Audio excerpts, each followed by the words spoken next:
Hi, everybody. Welcome to today's show. I'm officially late. Sorry. Things just happening. I can't get out of bed in the morning. I'm old. Plus, I have a little of a cold, so it takes all my energy out of me. When I was in Hawaii, I was up at 6 a.m. every day. Every day, 6 a.m., doing my morning pages. That's not the case in Studio City. Not the case at all. Let's get to it. We got a lot coming up today. Stu Peters is going to be joining us, and we're going to go over all the stuff that is TPUSA because there's a whistleblower who just came out. And plus, we have inside video that we did that Candace Owens revealed. We have inside audio that the whistleblower revealed. It's going to be a big bombshell day today at the Jimmy Dore Show. But first up is, well, I don't know if you know this, but they're fast-tracking cell towers, right? So, no, a lot of people are concerned about 5G. Not only me, but the Secretary of Health and Human Services is also concerned about 5G cell towers and the effects they have, EMFs and all that. But someone else does, Theodora Scarato, and here's a little video she put out. The U.S. FCC is proposing sweeping new rules that would fast-track cell towers into neighborhoods across the country. That's why we're adding to the FCC's Build America agenda this month. We're going to be voting on 2 new initiatives to accelerate infrastructure builds just like the one we're seeing here. We're taking a look at permitting reform both on the wireline side and the wireless side as well. So we can take the successes in places like here in Malvern, Arkansas, and extend it to communities across the country. Look forward to getting this across the finish line. And they plan to do it by stripping away local control. That means limiting the power of your city, county, and state to use community-driven rules like setbacks, aesthetics, or protections for environmental or historic areas. In particular, the notice seeks comment on state and local regulations surrounding the deployment of macro towers, fees, delays, and other barriers to wireless infrastructure construction. This is an unprecedented power grab. If passed, towers could be automatically approved, even if the community objects. First, the FCC on my watch will focus on unleashing high-speed infrastructure builds. That means modernizing the regulations that have been driving up costs and holding back internet builds.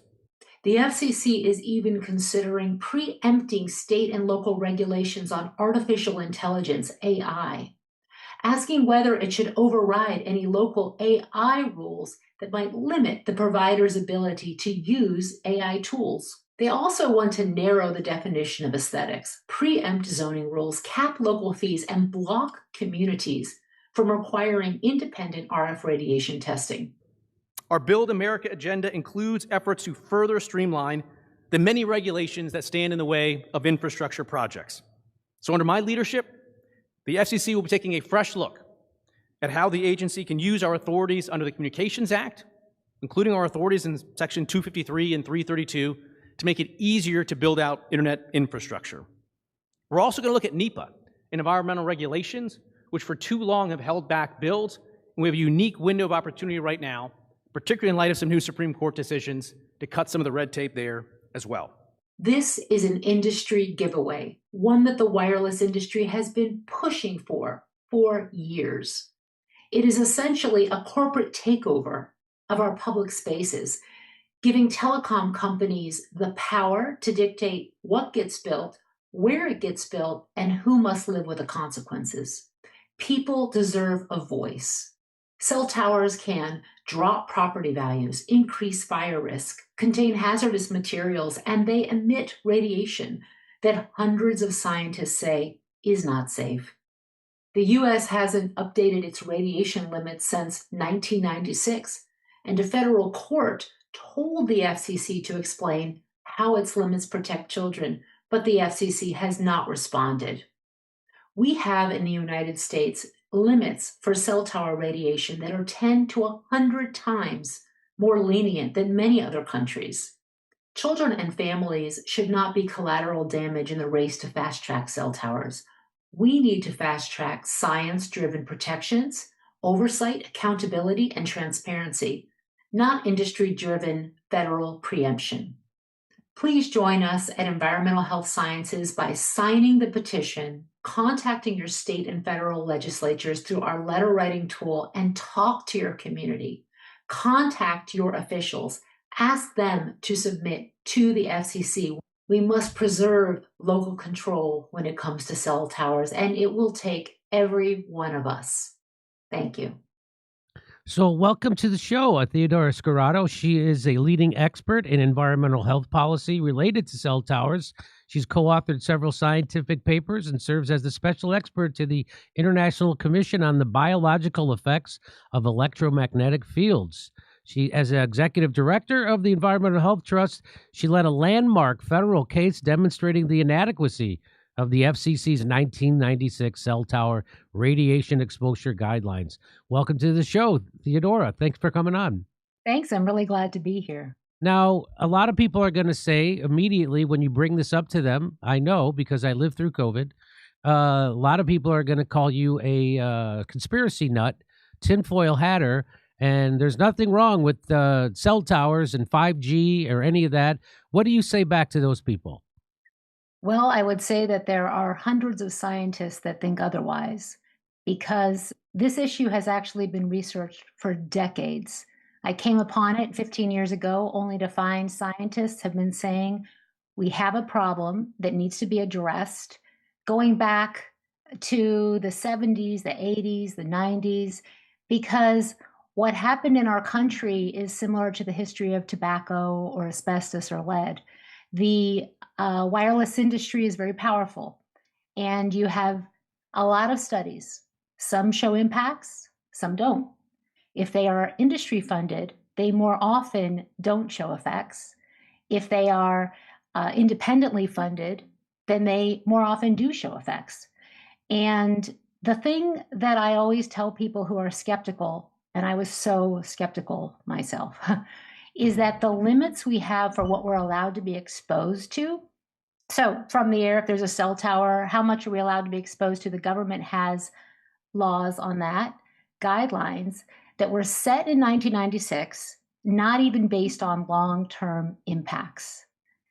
And now we're in a situation, there's no regular requirement for checking what the radiation is. There's been no review by federal agencies for decades. And we're in a situation that I would call a cell tower blitz. We have the FCC wanting to remove basically the ability for cities and towns to control where these go.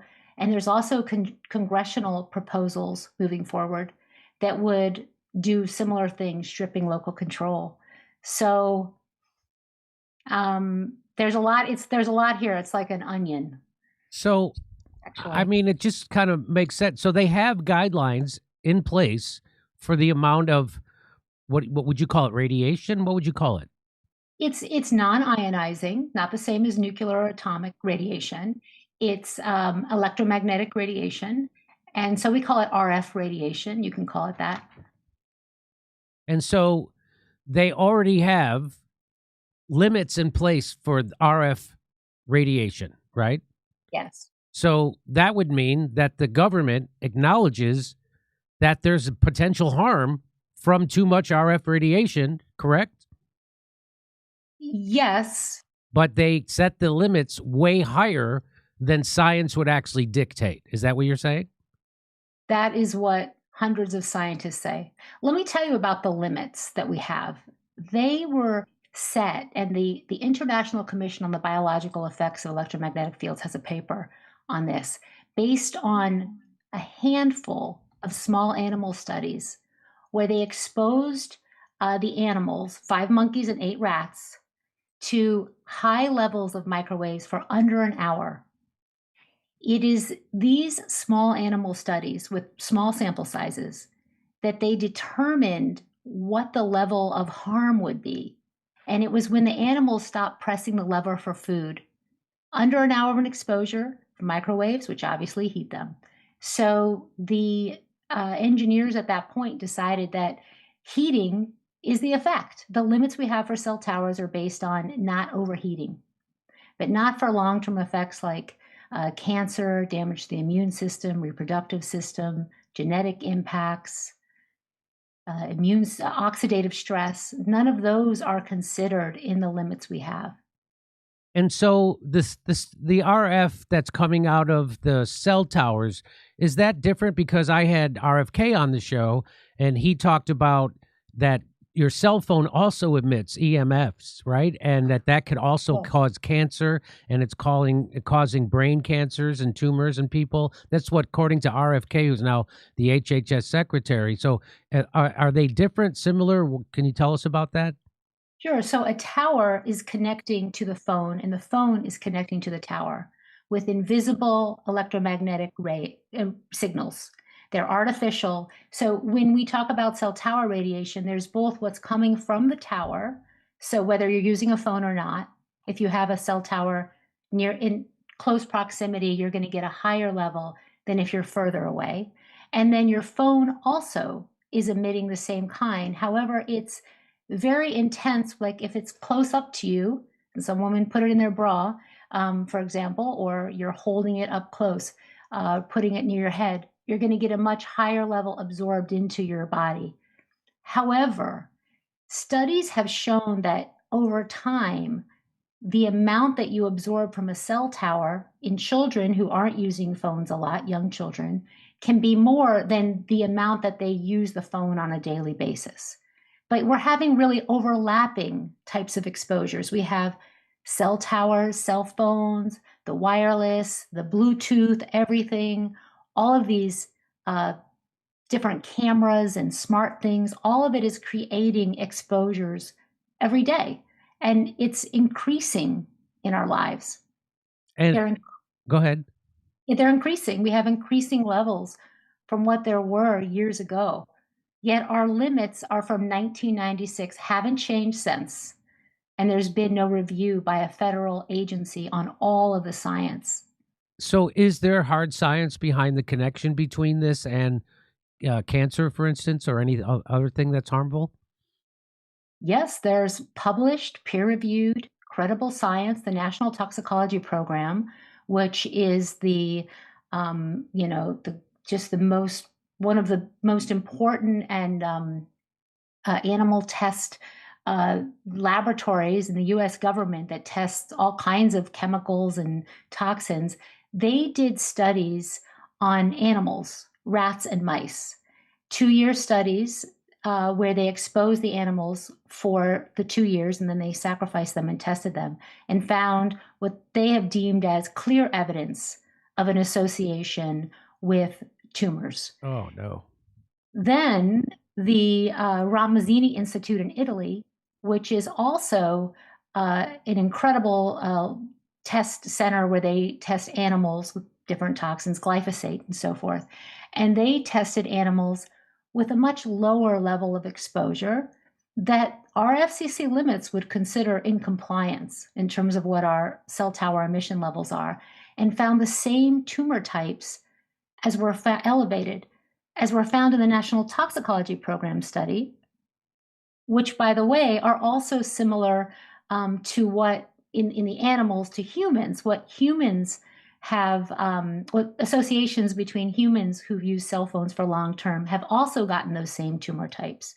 So there are many scientists who would say that the science is adequate to determine that it is a probable, or some say proven, carcinogen in humans because of the research.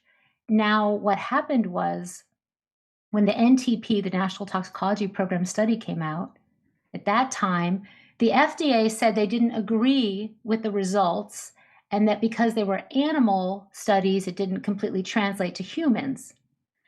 What the scientists, the independent scientists have said is that, of course, an animal is not a human, but you do an assessment to determine what the implications are for humans. And they haven't seen that kind of assessment in order to determine what is a level then that is appropriate for humans based on that information. And there's also studies showing oxidative stress, sperm damage, decreased testosterone, all kinds of really a whole myriad, a broad range of effects, including to animals, wildlife.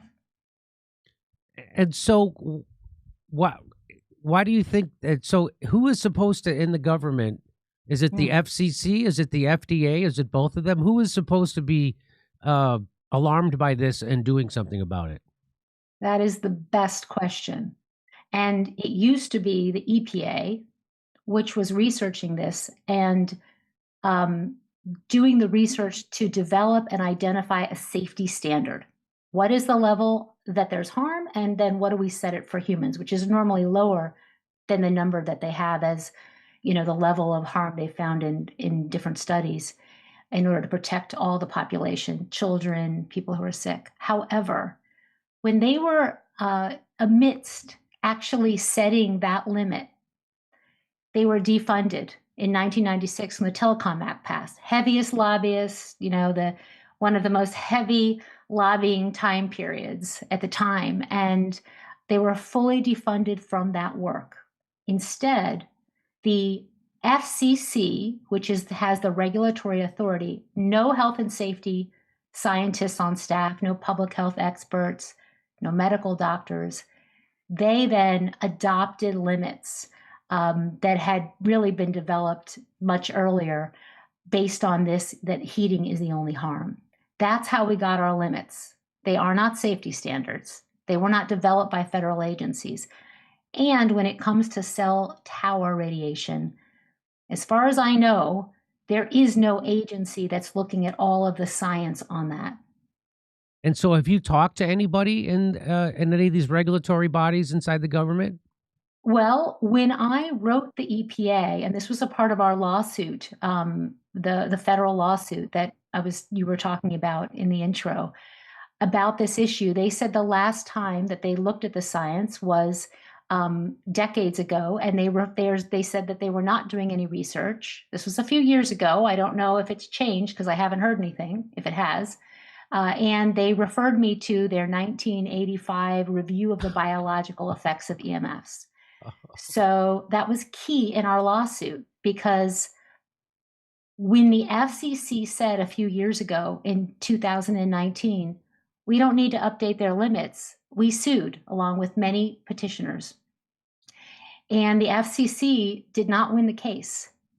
They were ordered to address the evidence that they had ignored, which was impacts to children, long-term effects, environmental effects, how we have limits from 1996, before there even was a smartphone or Internet of Things, how technology changed. And they have not responded to the court. They were ordered to explain how their limits were adequately protective. So if their limits are so protective, why can't they just explain? Why can't they issue a report or something showing how their limits are adequate? So they're ignoring the court order? Yes, since 2021. And so what's the redress that you have when they don't follow a court? Isn't the court supposed to do something about that? Well, in cases like these, it can actually take years. This is not untypical. They didn't appeal to the Supreme Court. I don't think they would have won. So that means that the order stands. And there have been motions that have been filed. Way back, several years ago, we filed a motion. I know EHT has filed a motion. Children's Health Defense has filed a motion. So I am actually a petitioner in the case as well, in addition to being in the organization that was a petitioner. And what you do next is you can then sue again and end up in court. But the judge could say this issue is not ripe for me to rule. You have to give them time. Agencies, there's deference to agencies. They don't expect, they give them this time. So I think the time is now for them to respond, because here they are. They're fast tracking cell towers. That's what the FCC is doing. And in the video that you saw, there's been a comment period where people can comment and put in what they think about this proposal to fast track cell towers. And many, hundreds, there are about 5,000 comments, and many of them said, you need to deal with the court order before you can fast track all of these cell towers, because we know it will elevate the level that we're exposed to. And do you think that'll have any effect, that public commentary? Well, I think what needs to happen is a full and frank airing of this whole issue, which we haven't had. A transparent process by which all of the science can be laid out on the table, discussed, evaluated, and that's the first step. I mean, we also need to be reducing exposure. What scientists are saying is we should reduce exposure instead of increase it. We shouldn't be introducing all these new technologies. We're now onto 6G. They're pulling in different frequencies, different modulations that have been untested for safety, because there is no pre-market safety testing for long-term exposure in this country. So people, you can't really do anything to protect yourself from cell towers, or can you? Well, you can. There is shielding, but it's tricky, and sometimes it can cause more problems than not. So, some people move. They try not to live close to towers. Some people are in situations, apartment buildings where there's an antenna right outside their window, and there's not much they can do. So people who have the means move, but you can reduce your exposure by, not putting the phone to your head. And there's a lot of tips and tricks we have at Environmental Health Sciences if you're interested. But where we are is that the cell towers, if this passes, if the FCC moves forward with what it's doing, and Congress, you're going to have little say when a cell tower is proposed in your community. Do you have any faith, hope, or prediction that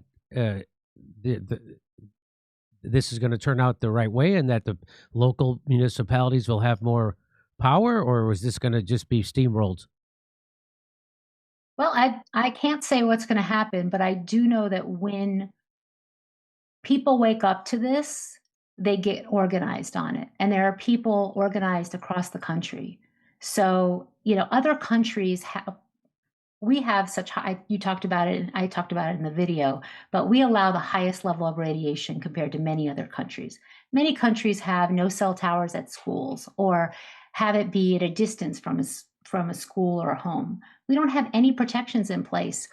And when people have cell towers going up in front of their homes, they get organized, they get their community organized, and then I believe something gets done when people get on this issue. I do not believe all hope is lost. I believe this is actually a wake-up call. And do you have a website people can go to? Yes, Environmental Health Sciences, ehsciences.org, and we also have a wireless and EMF program. And you can search cell towers to see the information on cell towers and what you can do, how to get involved on the issue. So there's a lot. Okay. Well, Yeah. I appreciate you being on this and bringing this to my attention. And now we can bring it to everybody who watches this show's attention, and they can get involved and organize. And maybe we could take back some power. Theodora, Scarato, I really appreciate you coming on. Anything you'd like to say before we say goodbye? I just want to say thank you for having me on. And the next step is also having the industry compete on safety, because that's the way we're also going to push this mountain. There are ways, there are solutions to this issue that R&D can solve. There can be much less radiation, and still you can use your technology. So a lot of solutions. Okay. Well, fingers crossed they do some of those solutions. I really appreciate you coming on, and I'm sure we'll talk again soon. Thank you so much. Okay. Thank you. Let's take a break and we'll be right back. All right, be honest. Have you noticed yourself moving slower, avoiding stairs, feeling stiff in the morning? If so, pay attention. The truth is, mobility doesn't just vanish overnight. It's a slow decline. And before you know it, you're the guy making weird noises every time you get up off the couch. But by the time you pay those grunts enough attention, it can feel too late. But it doesn't have to be. That's where Juvent comes in. This isn't some gimmick or magic pill. It's a clinically proven device that uses safe, low-impact micro vibrations to strengthen your bones, improve your circulation, and keep your joints working the way they're supposed to. Notice I said micro vibration. This is nothing like those other shake plates on the market, which, by the way, can be extremely dangerous. I stand on my Juvent for 20 minutes a day, and it's made a noticeable difference in how I feel. It's like giving your body a tune-up before it completely breaks down. Athletes, doctors, even NASA uses the thing, and it's good enough for the astronauts. It's good enough for me. With a 10-year limited warranty, financing options, and the ability to use FSA funds, it's never been easier. So don't wait until your knees sound like a bowl of Rice Krispies. Get a Juvent today. I got one. Go to juvent.com/door and start moving like you're supposed to. That's JUVENT.com/door. The code is DORE, D-O-R-E, for $300 off at your checkout. Your joints will thank you. Trust me.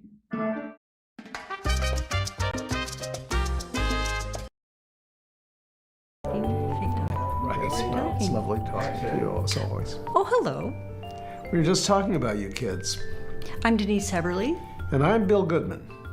Together, we've been fighting fascism for over 50 years. And so much has changed over those 50 years, such as the ingredients to a successful firebomb. And the glass that bank windows are made of. But there's one thing that hasn't changed over 50 years, something that is so important to tell you kids who are new to this movement.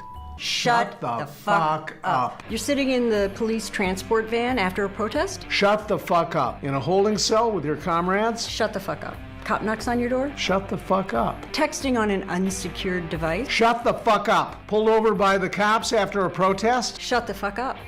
Cop just asking about your day? Shut the fuck up.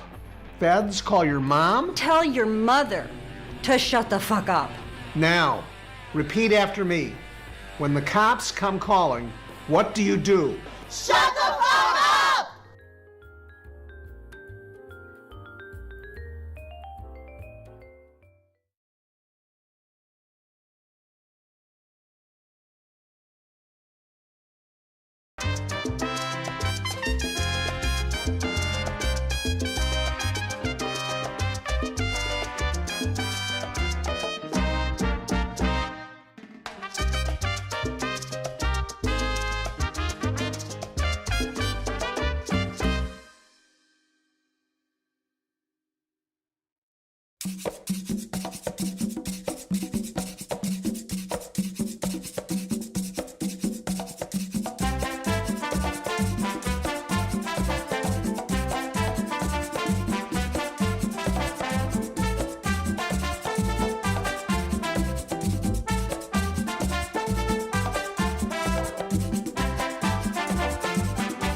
Welcome back to the show. I've got a special guest with us, Stu Peters. He's a media personality, host of the Stu Peters Show, a program that discusses political and cultural issues, predominantly from a traditionally right-wing perspective. He previously worked as a rapper and bounty hunter before launching his podcast in 2020, which focuses on skepticism towards government institutions, public health policies, and global events. Welcome to the show, Stu Peters. Hey, Stu, how are you? Thanks a lot. I'm really excited to be here, actually. Where'd you get that bio from? I don't know. Is that an old bio or is that not a good one? Yeah, I don't know. It's just interesting. It's fine. I mean, all of it is true. I kind of miss bounty hunting, but, looking at Minneapolis right now, can you imagine? No. I wanted to bring you on because you had a whistleblower from inside TPUSA on your show last night, who I also talked to. But first, I wanted to run, because you're... A lot of people I'm talking to, like I was talking with Jake, who was the guy yesterday? Shields. Jake Shields yesterday, and he said, I'm not really looking into TPUSA. And so there's not a lot of people doing this. You're one of them. And so I wanted to bring you on, to talk about what your whistleblower guest revealed last night. But first, Candace Owens revealed this, and I wanted to get your take on it. When Erika Kirk took over as CEO, now no longer a traditional Christian wife. She's not she's now leaving her family, her fatherless children, to go run a huge corporation with over $250 million in assets just since September. So when she left to take over CEO and be a full-time CEO of a big company outside of her house, she had a phone call with everybody at TPUSA, and it got recorded and it got leaked. And I just want to play this for you and then get your reaction, because my reaction was stunned. But let's play it. I do want to remind you that Charlie has not been dead for 2 weeks. That's where you have to go back to. Not even 2 weeks after Charlie was publicly assassinated. The obvious point of this call to set this up is to introduce Erika. She's a new leader. Not even introducing, she's just heading up this call, but obviously she's going to be at the helm of this, so they're getting to know her. So let's take a listen. Hi, everybody. I still love all these emoji Zoom things. Wow.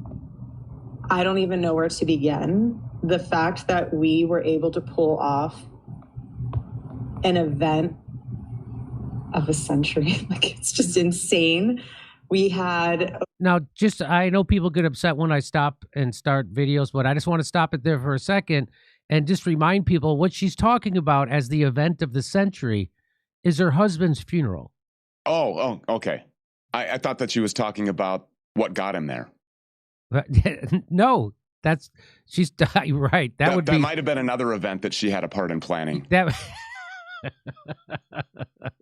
The event of the century. The event, I would say his assassination so far would be... so far listening to that, does that sound like a woman who just lost her husband in an unexpected and shocking way in a prolific assassination? Does that sound like the voice of a woman?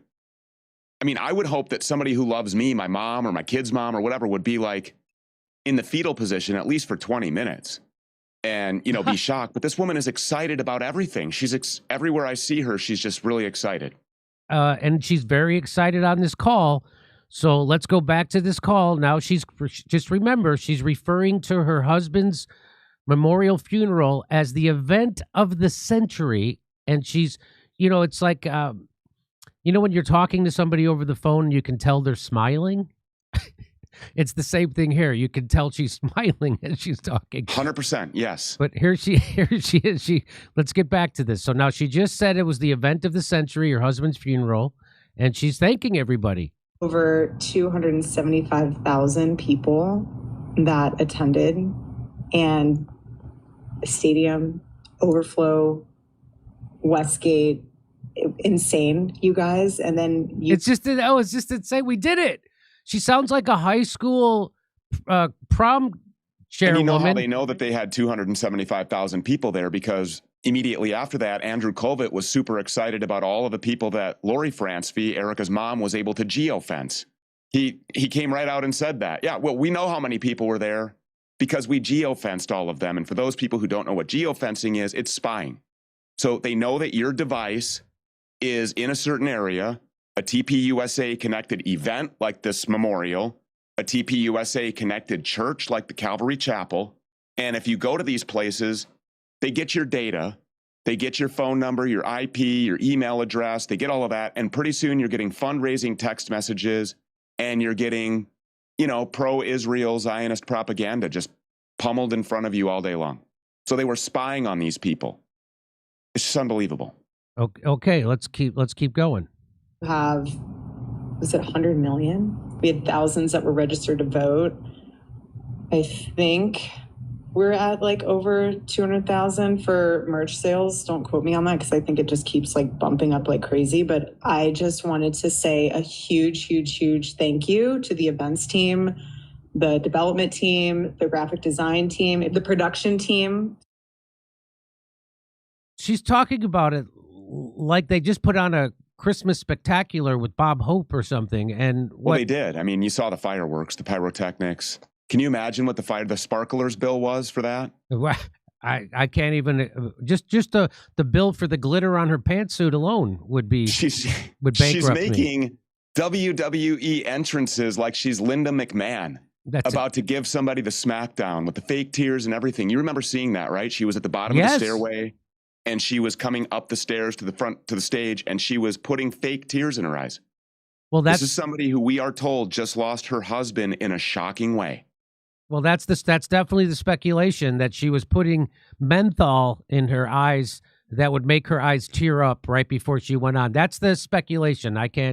Nobody can verify that for sure, but that's what a lot of people have said. That is exactly what that looked like. So yeah, here we go. Just phenomenal. Oh, by the way, she's talking about it's phenomenal. His funeral was phenomenal, and it's phenomenal that they raised $250,000 off of merch or $200,000 off of merch sales, meaning memorial T-shirts for Charlie. The Freedom shirt. It also probably means if you stop to get your picture taken, at AmFest. Well, we know what they did there. They brought the murder scene to America Fest, right? Which she would have had to have approved, right? I mean, she's the CEO. So here she is thanking everybody for what a great success, financial success that TPUSA is experiencing right now after Charlie's death. Incredible work leading into the memorial. And honestly, a lot of the staff that worked on the memorial, they had 20-hour days for a week during the time of us grieving the loss of my husband. And honestly, I know several staff that didn't even sleep. Again, you guys are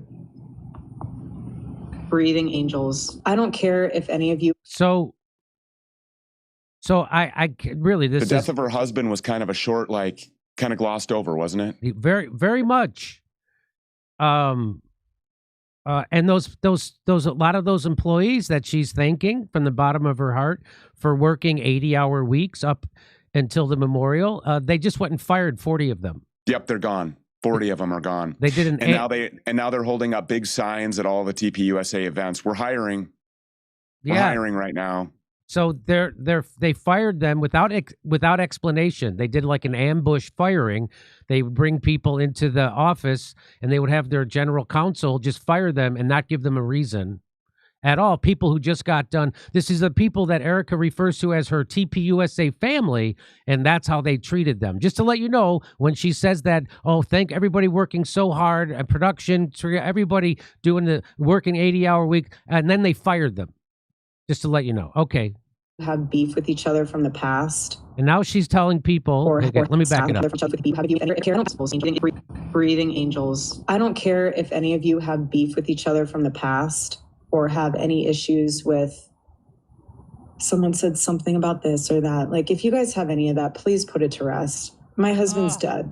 I'm not trying to be morbid, but he's dead. And it puts life into perspective of how short life is and relationships. It is the general tone. So I just want to say, so she's telling people, my husband, so she's positioning herself again. I'm the victim. My husband's dead. I'm the victim. So that means that anybody who works at TPUSA, which I understand they have 600 employees, that anybody who works there, if you have a disagreement with a coworker about anything, get over it. because my husband died. So you can't have normal human emotions. You can't have a normal human disagreements with people. This woman has never had a normal human emotion in her life, not since I've known who she was. Me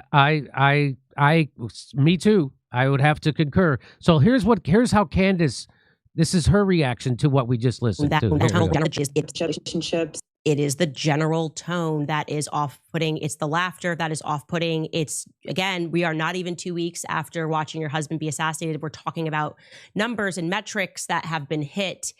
And my husband's dead, not to be morbid. That is a sentence that and this was not my husband, and I had no sort of the type of relationship that she had with him that I was able to utter. Least of all, I mean, that's moving pretty quickly to the acceptance phase. Now, we know everybody grieves differently. In my imagination, I just thought she would be more upset. I do want to remind you that Charlie has not been dead for 2 weeks. That's where you have to go back to. Okay, so I want to play that for people one more time without stopping it. It's not long, so I want to do this because people get upset when I stop and start the video. And so here we go. I just want to play this for you. Here we go. Hi, everybody. I still love all these emoji Zoom things. Wow. It is funny. I don't even know where to begin. The fact that we were able to pull off an event of a century, like, it's just insane. We had over 275,000 people that attended, and stadium, overflow, Westgate, insane, you guys. And then you have, was it 100 million? We had thousands that were registered to vote. I think we're at like over 200,000 for merch sales. Don't quote me on that because I think it just keeps like bumping up like crazy. But I just wanted to say a huge, huge, huge thank you to the events team, the development team, the graphic design team, the production team. It's just phenomenal. Their incredible work leading into the memorial.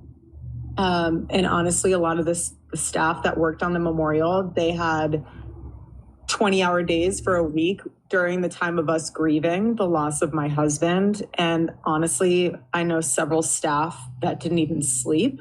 Again, you guys are breathing angels. Breathing angels. I don't care if any of you have beef with each other from the past or have any issues with someone said something about this or that. Like, if you guys have any of that, please put it to rest. My husband's dead.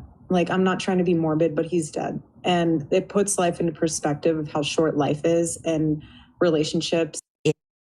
So there it is. That's the whole, and that, when I first heard that, my reaction was like that. Like, for a couple of minutes, I was like, oh my God, And the time frame is important. The time frame is it's like 11 days after his assassination, right? Yeah. Yeah. Yeah. It's unbelievable. Did you see that I posted a video, or during the interview with my whistleblower yesterday, that I shared a video of her before AmFest backstage preparing for AmFest? We're gonna play that next. So yeah, well, hold on to that.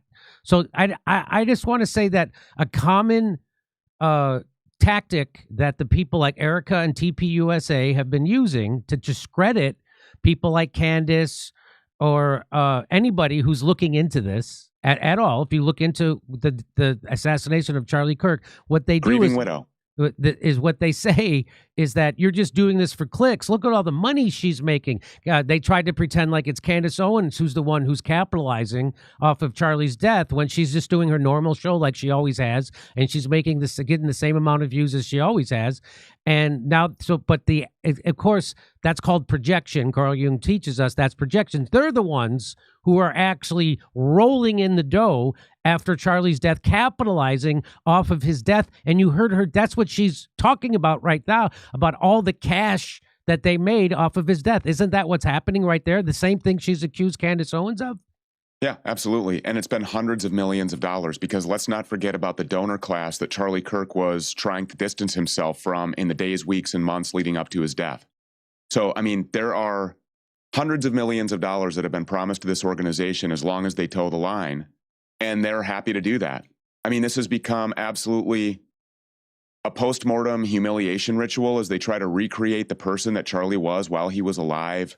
The whole week on the Fox News channel and the Shabbat Shalom, Daddy's home, throw the phone poem that she recited like she was Tupac.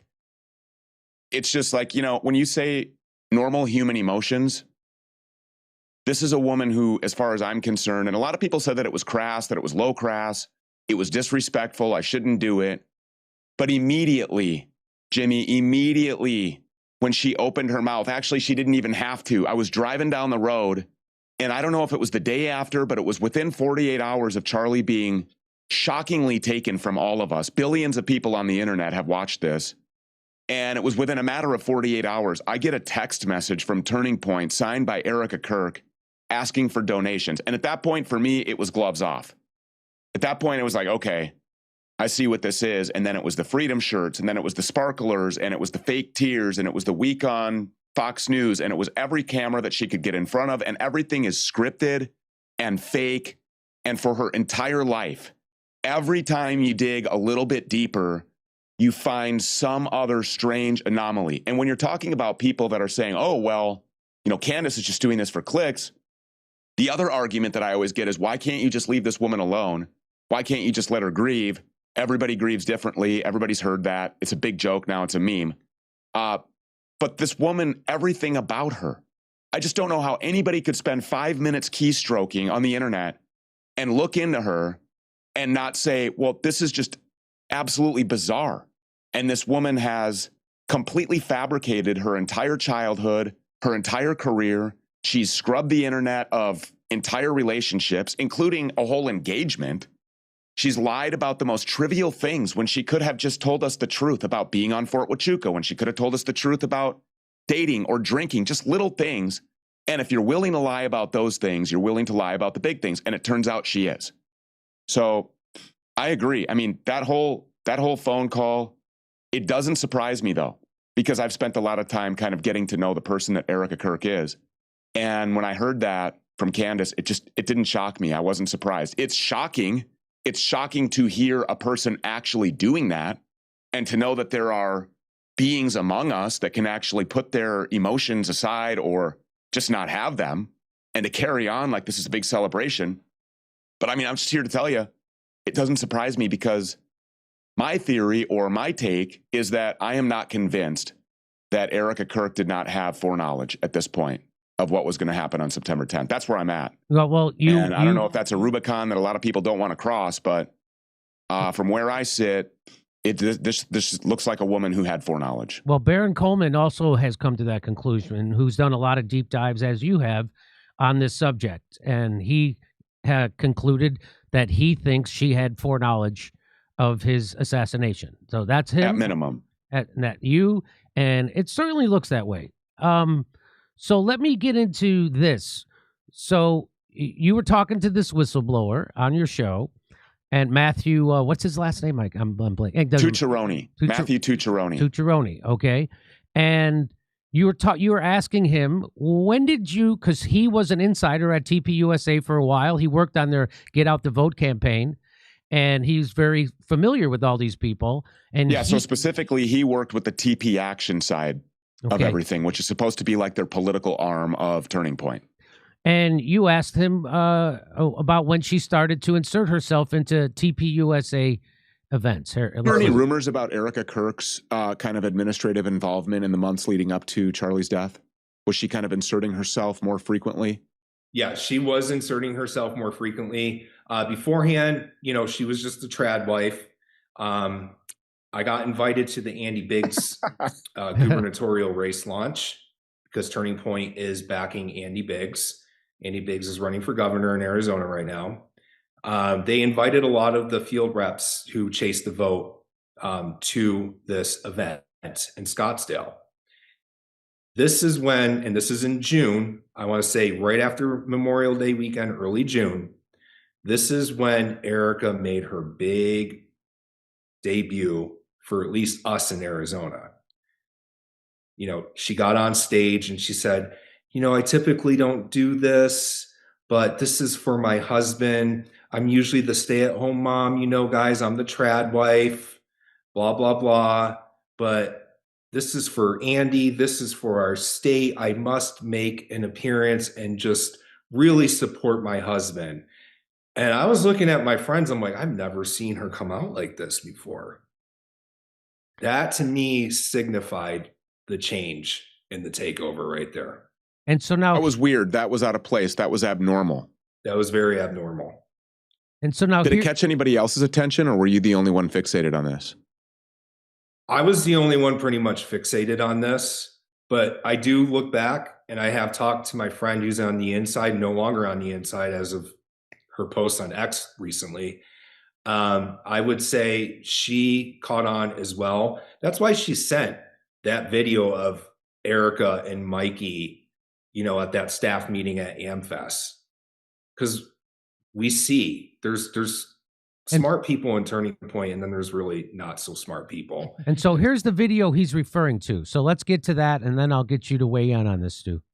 Yeah, we have that video. I actually want to roll that again here real quick. Let's roll this Erika Kirk video. We can't see this one enough. Really led the staff meeting because Charlie had to fly back to Palm Beach with the president. And it's crazy to look back and you just kind of see the Lord kind of knitting his own beautiful image that sometimes we just don't always see.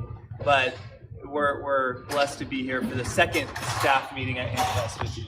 Okay, so that video shows Erika. So tell me, what does that video show to you, Stu? I mean, she's literally on a pedestal. The only thing missing here is the big palm leaves and the bowl of grapes that these people are supposed to feed her. She is literally standing on top of a coffee table, elevating herself above everybody, holding that microphone and just smiling ear to ear. And what I hate about that whole exchange, other than the fact that, you know, all these people at Turning Point USA are latent closeted homosexuals. And, you know, whatever somebody wants to do, that's on them. But to be out here pretending that you're something different, and you could totally tell Mikey McCoy there. I mean, nobody has gestures like that. This guy, Matthew Tucciaroni, is an openly gay guy. And, you know, he was telling me in conversation off the air leading up to our interview, he's like, I don't even behave like this. I don't flail my arms around and make these gestures. I mean, these people are just, they're flamers. But for him to invoke God into all of this and say, all of this is because of God. Charlie's death is just a part of God's plan for all of us to be able to be here in this spot at this America Fest, to have all these people, to have all of this money, to have all of these blessings, to have all of this attention, and to have you leading us again. And at the beginning of that, it was kind of cut off, but what he was referring to there is 2 years previous to that, Charlie Kirk unexpectedly had to go like travel with the president or something. And so he wasn't in these, you know, preparation type planning meetings for America Fest that year. And he's like kind of reliving that. And he's saying, you know, just like then, it's just so great to have you leading us. And his body gestures at the end of that, I know that language. I know body language very well. I was a bounty hunter for 15 years. I know when you're lying. I know when you're putting on a show. I know when you're nervous. I know when your hands are probably clammy. And this guy is so nervous because if you don't comply here, if you don't go along, if you don't follow this very careful plan that has been set forth by Erika and by her handlers, by her paymasters, by her associates, her affiliates, that she brags and boasts about having relationships with, they'll kill you. They will kill you. And they proved that on September 10th. But the way that he said, and we're just so happy, and he kind of like jerked his body, that is a very nervous reaction. I've seen it. It's textbook. This guy literally fears for his life, but he invokes God. She's putting herself on this pedestal, and that's all her. Somebody pushed that thing over there. She climbed up on that thing, and she elevated herself. It's disgusting. The whole thing. So when they say God's plan, they really mean their own plan, because... Of course they do. Right. And when she says, you know, earth-shattering event, or, you know, once in a lifetime, whatever how did she describe the event? Once in a century. Yeah. I mean, I want to know what event she's actually talking about. Is it all-encompassing? Is it to arrive at this point that this big event had to take place, and so now here it is?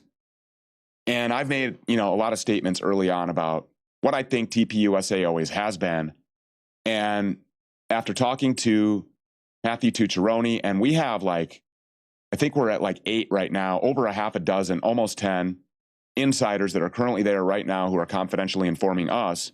So I know that Candace has a lot more of them too. And I think there's going to be a lot more people that want to come out because the behavior that they're seeing, and then you go and fire 40 people. I will say this. From what Matthew Tucciarone said, that he was the only one that noticed that she was kind of putting herself on the scene. The way that he answered the question wasn't really what I was getting at, and I didn't keep hammering it because there were other things to get to. But we have heard from several insiders that in the months before Charlie was executed, she was inserting herself managerially as more of a CEO type of role very early on. And she was asserting herself, and she was making decisions for this company, in the absence of Charlie. And she was saying things like, don't worry about what he says. He will agree with this. People were asking, does he know about this? And she was saying, no, he doesn't, but that's none of his business. I've got this. I'm going to take care of this. So from a managerial operations perspective, Erika Kirk, going back at least 2 months prior to Charlie Kirk's assassination, was asserting her kind of authority around the Turning Point USA infrastructure administratively, kind of setting up this hierarchy that she was going to be transitioning into this role. And I like the way that you pointed this out. They keep wanting to say trad wife, grieving widow, all this stuff. You cannot be a traditional wife and mother and leave your kids. Where are these kids? Who's taking care of these kids? She was on with Hannity, and she was thanking her TPUSA family. I think that's the first time that she said that, and everybody was like, what? And she's like, yeah, I have to just thank you and Ainsley. So are you telling me that Sean Hannity and Ainsley Earhart are taking care of the Kirk kids? Are they with Charlie's parents? People genuinely want to know. And so when people are saying, well, that's private information, nobody wants, it's for their safety. Okay, fine. I don't want to know their geographical location, but they made this public. She didn't go and weep in a corner and stay behind closed doors and go and grieve. She didn't want privacy. She didn't want to stay private. She elected to, the day after Charlie was dead, his body probably wasn't even cold yet. It was still probably flying around with the Vice President of the United States on Air Force Two before an autopsy could be performed, by the way. And she inserted herself into the public. And so she made all this public. And then just by her fake alibi from the wrong day that she delivered to some random YouTuber rather than just giving it to Candace, and she has contact information with Candace. I don't know why she would do it that way, but it's like for the wrong date. And there's the kids with the, and so she's inserting the idea that she's constantly with these kids, and it's just a lie. She's not. And by the way, that kid wasn't Charlie's kid, because that kid looked like he's 4 or 5 years old, and his kid would be under 2 years old. So the whole thing is bizarre, but that video it's shocking. Again, it's shocking to see for a normal human being, especially if you are a Christian, because TPUSA, and I think that that's really relevant here, Turning Point has always presented itself as a Christian organization. This is not Christian behavior. Lying is not Christian behavior. Being promiscuous is not Christian behavior. Wearing leather pants and groping the president and groping the vice president and rubbing their hair. This is not Christian behavior. None of this is Christian behavior. And so I just think that should punch every Christian in the face, and they should wake up to this. They should say, you know what? I'm going to take the blinders off. Something is amiss here. This isn't right. Yeah. So let me play that video again. Really led the staff meeting because Charlie had to fly back to Palm Beach with the president. And it's crazy to look back and you just kind of see the Lord kind of knitting his own beautiful image that sometimes we just don't always see. But we're blessed to be here for the second staff meeting at AmFest. There was. Okay, so that is that backstage at AmFest? Is that what that is? Yeah. And they're all just like, this is the Lord. The Lord did this. Now she's the head of CEO of TPUSA. We can be openly Zionist again because Charlie Kirk was turning against Israel. He had turned.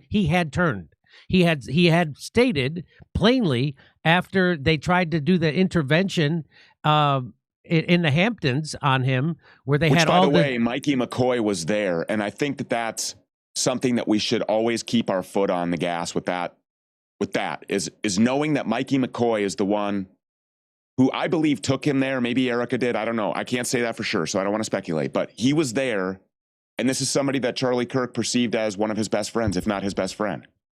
Right. And he was there at the Hamptons in this struggle session.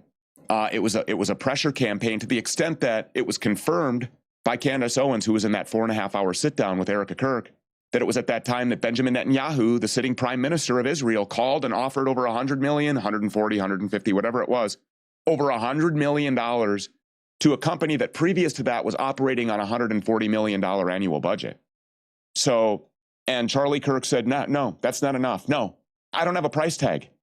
No, that's not enough.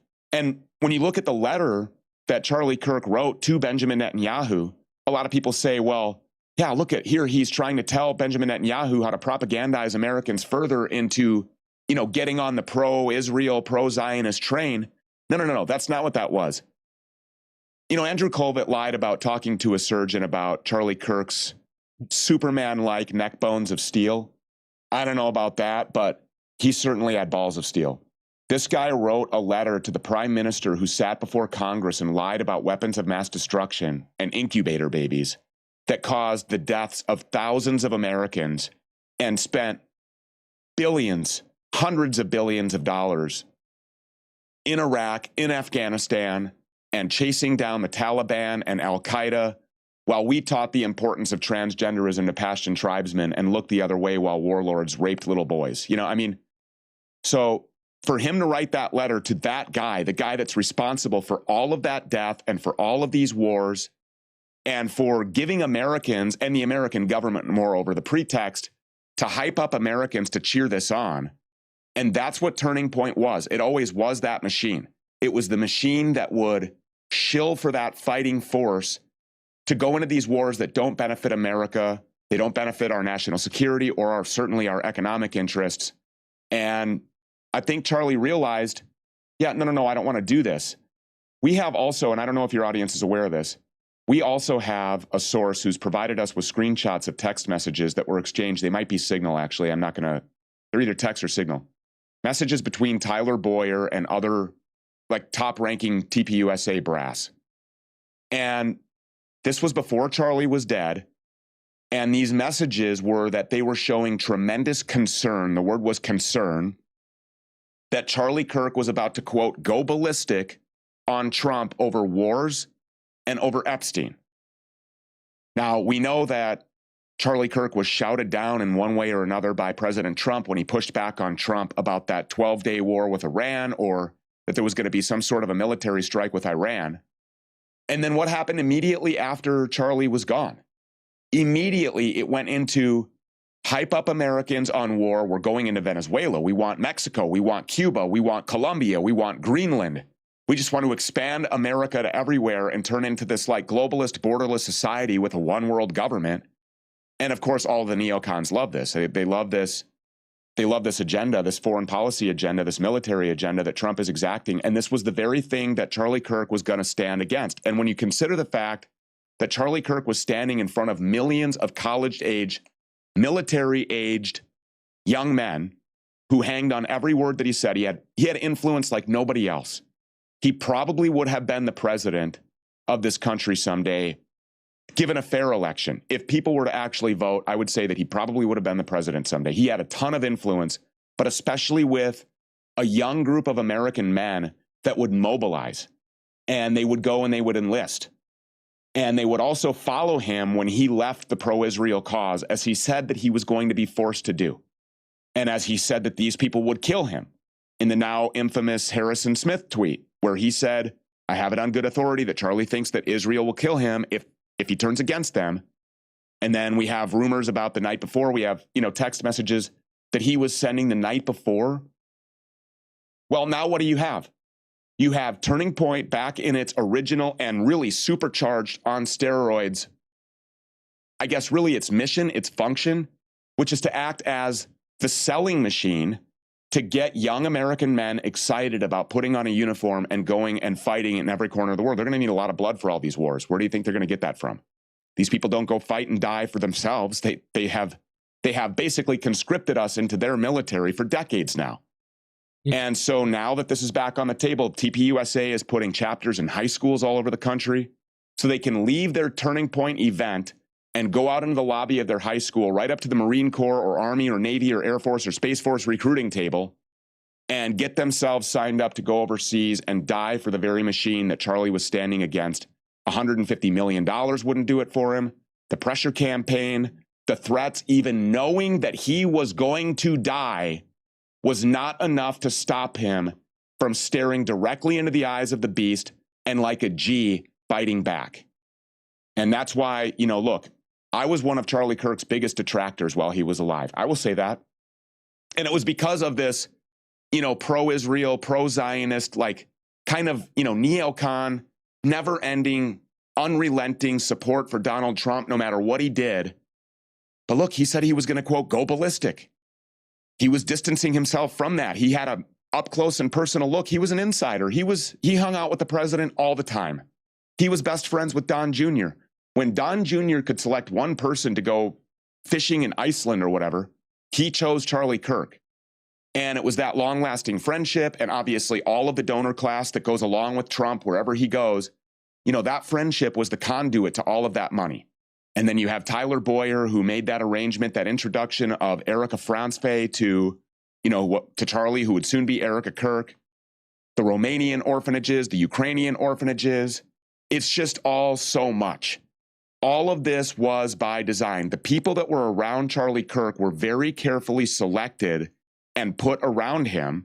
And when he looked around at the end, I got to believe that he realized, I'm in a den of vipers and there's no way out. I mean, that has to be one of the things that shakes me the most. And it's all of these people. I've said it a lot of times. He was betrayed by the people closest to him.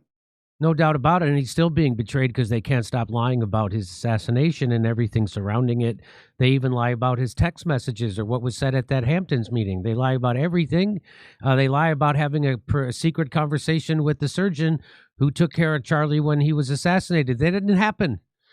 They just make stuff up. They're also lying about not being on Fort Huachuca, by the way. That's right. Of course, they're lying about Fort Huachuca. She was there. She was there. I know she was there. She was there on the 8th with Cabot Phillips. 2 days before Charlie died, she was there. The Candlewood Inn and Suites. I know this. She was there. That's why we don't have an alibi. We have one for the 9th with fake kids or somebody else's kids entirely. Right. We don't have. She was there.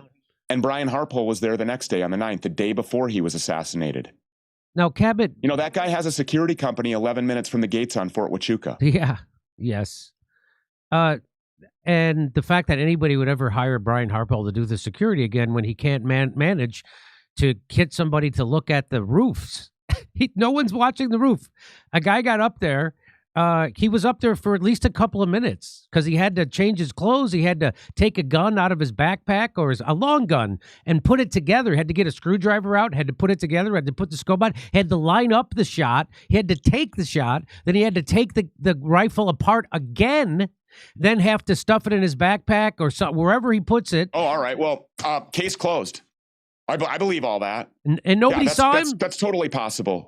I just can't believe that there are people with big platforms on the internet that this was the most prolific assassination of my lifetime. I mean, I wasn't alive when JFK was took, but of my lifetime and of these people as well, it's the biggest assassination of our lifetime. And they are just accepting this? Like, are we surrounded by people with sub 50 IQs? No, you're surrounded by... Who could look at that fairy tale and say, yep, I believe that Fed slop? No, we're surrounded by people who are being paid off because we know that the money train is all around this right now. And so when you see people flipping 180 degrees, you know that there's some chicanery going on there. It's not an honest opinion. And so I've seen that in many social influencers, big time, and they're flipping. So they're compromised with either just the way Mossad compromises people with blackmail, or they're compromised with money, the way Benjamin Netanyahu tried to compromise Charlie, or both, or money and blackmail, but they're compromised. And so it's obvious to me. But I wanted to ask you one thing before we move on to the next segment. When you say that the people who are working at TPUSA are closeted homosexuals, What is the significance of that? Because I know Candace Owens, when she's doing her deep dive into the military connections to Charlie Kirk's assassination, she keeps bumping up to these people who are high up in the military who are either PDF files or gay, and she says her assertion is that these people rise to the top and they're the ones who are easily controlled because they're easily blackmailed. And is that what you're saying when you point out that there's a lot of people at TPUSA are closeted homosexuals? Are you saying that because that makes them easily blackmailed? 100%. Okay. It makes them 100% controllable. They work as the front-facing people or administrative people or high-ranking people at a Christian organization. And if you ask real Christians about homosexuality, they will tell you, well, God blew up 2 whole cities over that, Sodom and Gomorrah. I mean, it's frowned upon. So first of all, there's that. Second of all, a lot of these people have beards. They have fake wives, or they have wives, they have children. They're living this like kind of heterosexual presented lifestyle. And in fact, they're not. So yeah, they're easily controllable. They're easily manipulated and blackmailed. And then also, I find it concerning and I find it relevant that you have these kind of closeted homosexuals who, by the way, I don't know if Matthew Tucciarone said this on the air or not, but he definitely told me this privately. And because I'm not gay, I wouldn't know this. But what he said was, it's the closeted homosexuals that you have to worry about around younger people. And with that being said, I find it very concerning that these people, especially with the allegations that have been made about Tyler Boyer and others that have positions of authority, that they use that position of authority to dominate younger, more naive boys. And I find it a little bit alarming that this organization, with all of this going on at the top, is going into these high schools and having all of this contact with young boys, especially after knowing that Erika Kirk was like texting directly with somebody who was a minor. And I believe that this person's parent got a hold of that message. There was something recently about that. And so these people are having direct contact, with these people. And, I've seen this too many times. I've covered these stories now for 5 years, Jimmy. I know how these people work. And I know the previous associations. I know about Erika Kirk's nonprofit in Romania. She was 17 years old. 17 years old, and she's running a nonprofit that deals with orphans in one of the biggest hotbeds on traffic earth for all of these PDF files to operate. It was like ground zero for trafficking. Yeah. And the same with Ukraine, where Tyler Boyer brings his own Eastern European orphanage connections. All of this stuff is just insane. But yeah, I mean, as far as like the closeted homosexuality is concerned, and I think that that's why they got rid of Tucciarone, because he was out. He's not closeted. He's just an openly gay guy. They don't have anything on him. And also, it wasn't just him, but he confirmed this. There were several insiders that have told me that these people, when they get hired into these low-paying or oftentimes not paying, no-pay jobs, and they're given 1-year contracts, and they all have to sign 10-year NDAs. Have you ever heard of that before? I got a 1-year contract, but a 10-year NDA. I've heard this now from 6 different sources inside of Turning Point. I'm trying to get my hands on one of these NDAs. Nobody wants to give me one because these people are very litigious, it would seem. They're going to go after Candace. They're going after wolves in finance. I don't check my mail, though. Okay. So maybe that's why I haven't got my letter yet. But of course, we're not doing the old smear that if you're gay, you're a pedophile. That's not what we're doing. We're saying... No, I'm not saying that at all. No. I'm not saying that. I'm just saying that Matthew Tucciarone, I'm going off what I've been told by a gay guy. And what he's saying is that closeted homosexuals have a higher likelihood to be a predator in that way. Okay. And so it's concerning. But I think, moreover, even if none of that is going on, let's just say, they're not doing that with kids. Okay. It's a Christian organization. They're in the closet. They're lying. They're living a fake lifestyle. If they're outed, they lose everything.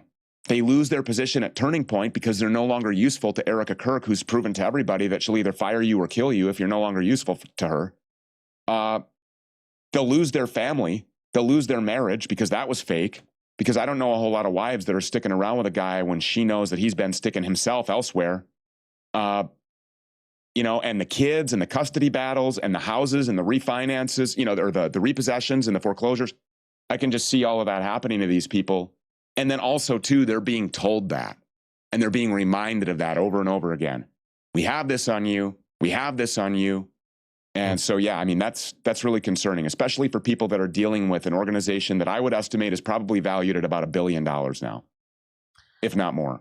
So now let's talk about the connection with Mossad. Now, we've already covered, there's already been other whistleblowers that have come out and told us, there's two already that we've covered on this show, two whistleblowers from inside TPUSA that said that there was definitely Mossad infiltration into TPUSA and they were running things. So now here's a third one. So now here's your whistleblower, Matthew, and here's what he says about it. There was a conversation that I had with Liz Harris, who used to be part of the Arizona House of Representatives. Yeah, we know Liz. Yep. I had a conversation with her. I have it recorded too, because in Arizona, you can record conversations. She literally said to me, Turning Point's Mossad. Tyler Boyer is Mossad. They're all neocons. Liz Harris told you this? Liz Harris told me this. I have the recording. She told you Tyler Boyer was Mossad? Yep. Yep. And neocons. They're the neocons and they're connected to Mossad. I have it all on recording. So that's when and these are the people that tried to warn me about Turning Point. Liz tried to warn me. My friend Luke tried to warn me. A lot of people tried to warn me, but I wanted to see for myself. I'm that kind of person because I am here for the truth. And I wanted to see for myself. And when Charlie died, that was it for me. It was time to come out. It was time to come clean and let everybody know what I witnessed, participated in. And I do apologize to the American people. I really do. So here is that phone call that he's talking about with Liz Smith, who, by the way, was a former representative in the House in Arizona. So yeah, committee woman. Let's and a Republican. Let's listen to what she has had to say on this phone call. The other very delicate thing we have going on is all this stuff with Israel. Now, Thaler is Jewish. Breger is Jewish. Like, when I say Jewish, I mean, like, not they're very Jewish, meaning Bev Goldstein. Like, there's so many names I can throw out that I do believe when we look at Turning Point and we look at all of this, I do see Mossad. I see there again. There's so many other things where I'm connecting dots. I think Alex Jones is controlled by them. Charlie Kirk's controlled by them. Steve Bannon. I can't believe nobody's killed me. I really can't. I have no idea why. Because God is protecting right now. There's a lot of people that I'm surprised are not dead right now. But nobody gets to do anything unless God gives it permission. I'm with you, Liz. I mean, I've already had people show up to my door from what I've exposed, but I'm still alive. We're meant to be alive. So when she says that the Mossad was actually controlling Charlie Kirk, I think there might have been a time when he didn't realize he had handlers, just like Candace Owens has revealed that she found out Charlie had handlers. And then she found out, she goes, I had handlers. I didn't even know it. And so I think that's what happened, that Charlie, his organization was infiltrated by the Mossad. He didn't know it. And anybody who has a big platform has people who are trying to insert themselves into their direct orbit to do that. Right. We saw this. A lot of people made this excuse for Donald Trump in 2020. Does everybody remember this or no? During COVID-19, it was the scarf lady, Deborah Birx, and that rat-faced demon, Tony Fauci, and everybody was saying, well, it's not Trump's fault. Now, of course, there are people who have the real TDS, who are just people who are just obsessed with this guy and they'll never leave his side and they will support him right off the cliff that he's dragging our country off of. But, a lot of people said, well, it was the people that were around him. It was the Rochelle Walensky's and it was, like all these other people that were advising the president. And he was kind of cut off from the outside world. Well, to a certain extent, that's true. And I could just take my own personal experience. I had a handler. I had multiple people that were inside of my organization in one way or another or attached to it who were trying to handle me. They were trying to handle me with money. There were millions of dollars on the line when I started talking about this, the same thing that Charlie Kirk started talking about at the end of his life. And I started to look at this overrepresentation, and I had concerns about the power structure in our bureaucracy. And I said, I just want to be run by Americans, and I don't understand what this is all about. And so I started getting smeared by the New York Times, and the Rolling Stone called me America's conspiracy kingpin. And the USA Today said Stu Peters, the guy that radicalized Candace Owens. And they were calling me antiseptic and all these other things. And I'm thinking to myself, where is this coming from? I mean, I just did an interview with the survivors of the USS Liberty at their reunion event. Like, I just sat down and talked to them. I knew nothing about this, but it was that vitriolic kind of visceral response that told me, oh, well, I'm on to something. Well, at this time, coming off the heels of COVID, I had a huge platform. I was all over YouTube. I'd been kicked off of there for COVID disinformation. Then I was allowed back on. But I had a huge following. The largest in history organically built Rumble channel is the Stu Peters Network. And all of this money was around. People wanted to be attached until I started talking about or questioning this issue. And then it was like I started getting text messages from people that worked for me that were handling some of these sponsor relationships. And they were acting as the conduit or the liaison. And they were saying to me, well, hey, we've got a sponsorship issue here that we need to discuss. And I'm like, well, what's that? Well, it's relating to the content on your show. And my response was, the content of my show has nothing to do with the advertisers. If they're happy with the audience that we're putting them in front of and happy with their return on their investment, that's as far as the conversation goes. I do not want to talk to these people about this. And then it kind of started to be a nagging thing. And I'm like, okay, so I had a meeting with Lauren Witzke, who at the time was working for me. And I said, what's this all about? What is this? And so we had a conversation. It turns out this is what the issue was. And I said, well, what exactly are they asking me to do? And when it came down to, hey, we want you to change your language. We want you to soften the message. We want you to not say these things. It was a no-go place for me. I was not having that. And when I found out why and who these people were and what was going on, I walked away from millions of dollars a year and lost my YouTube channel, and I lost my Spotify and my Apple Podcasts. We're back on now, Apple Podcasts and Spotify. But, these people were absolutely trying to do that. And it wasn't just the overt leverage of money, which was easily detectable, but it was also the people. And I'm not saying this of Lauren Witzke, I'm not making allegations here, but I'm just saying there were people that were around me inside of the organization that we needed as labor savers because I was going all over the place. But I only hire people who I know or who someone who I know personally knows. And we don't have a huge organization. We have a handful of a dozen people that work with us. That was it. But I found out that some of these people were doing relationships, having relationships with other people who were then taking their words and trying to come at me with them as if they were their own and trying to influence the things that I was doing or the places that I was going, or moreover, the people that I was associating myself with. And so I just had to get rid of all that. And now I have, 4 people that work here. And so, I'm never letting I don't want to grow any bigger, but I do, but you understand what I'm saying as far as all these people. But there is a door that opens, and I can understand how people get insulated. It happens. And when you have Charlie Kirk, who is, in and out of meetings with the president, and he's in front of tens of thousands of people at a time, and he's running the organization that's taking credit for getting Trump elected, and everybody knows who you are, and you're running this multi-million-dollar, multi-hundred-million-dollar organization, you could be insulated. You're just too busy. Your phone's ringing all the time. I've got 2 of them because, everybody has this one and only a few people have this one. You have this one. But, I don't want it ringing off the hook. So I've insulated myself to a certain extent, but it just happens when you're busy and people take advantage of that. I believe that Charlie Kirk was living a real life version of the Truman Show. I really do. I think that he kind of woke up to this all at once. And I would bet that it was at Bill Ackman's mansion in the Hamptons. That's right. I agree with you on that.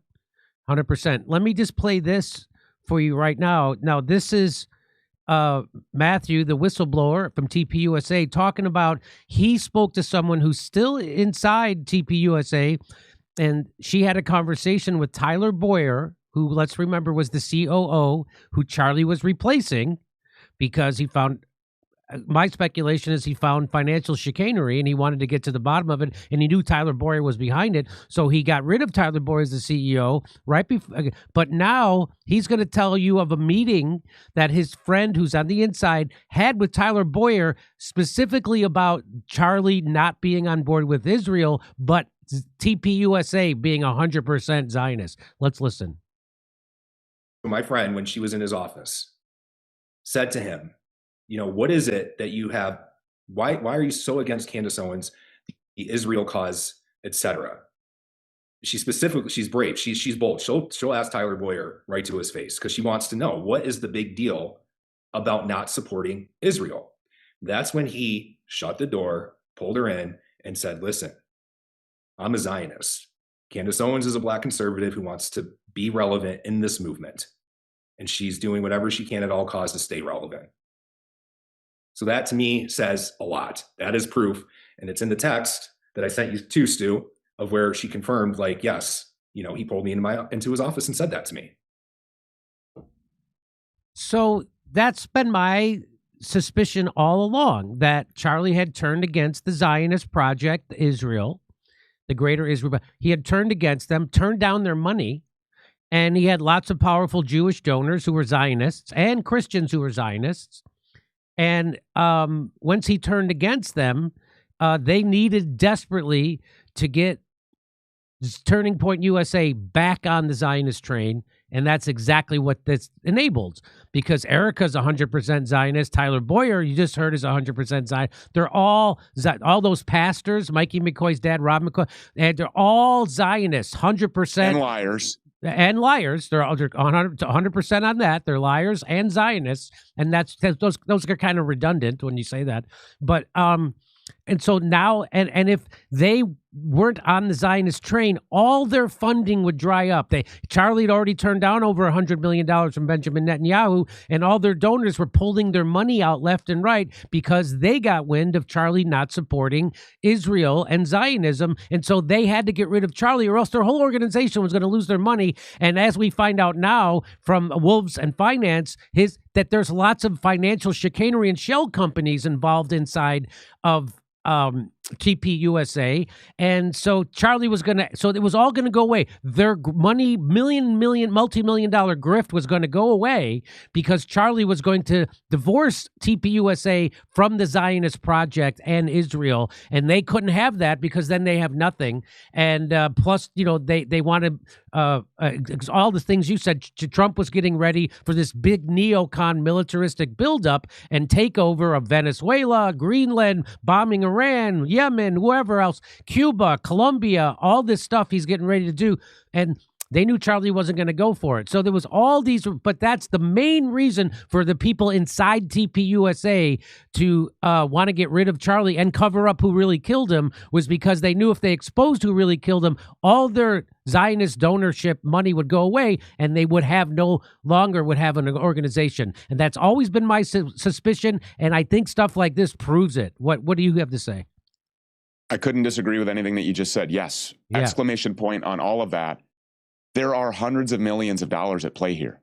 And when you have somebody like Erika Kirk, for example, who her entire life, she has tried to be famous and be in front of the camera. She starred in movies, by the way, on Fort Huachuca, where she played the role of an assassin on a rooftop with a rifle. She's been Miss USA Arizona. She has been in CIA training videos. I mean, this woman she was on national television dating and drinking, although be it she'll tell Barry Weiss that she doesn't drink, she doesn't believe in that, and she didn't date. Does she not realize that she was on national television? I mean, she thinks you're an idiot. She thinks that everybody is really stupid. And all of these people think that you're really stupid.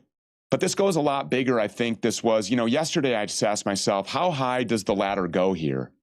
And I think it really does go all the way to the Oval Office and to the Trump administration and to Mar-a-Lago.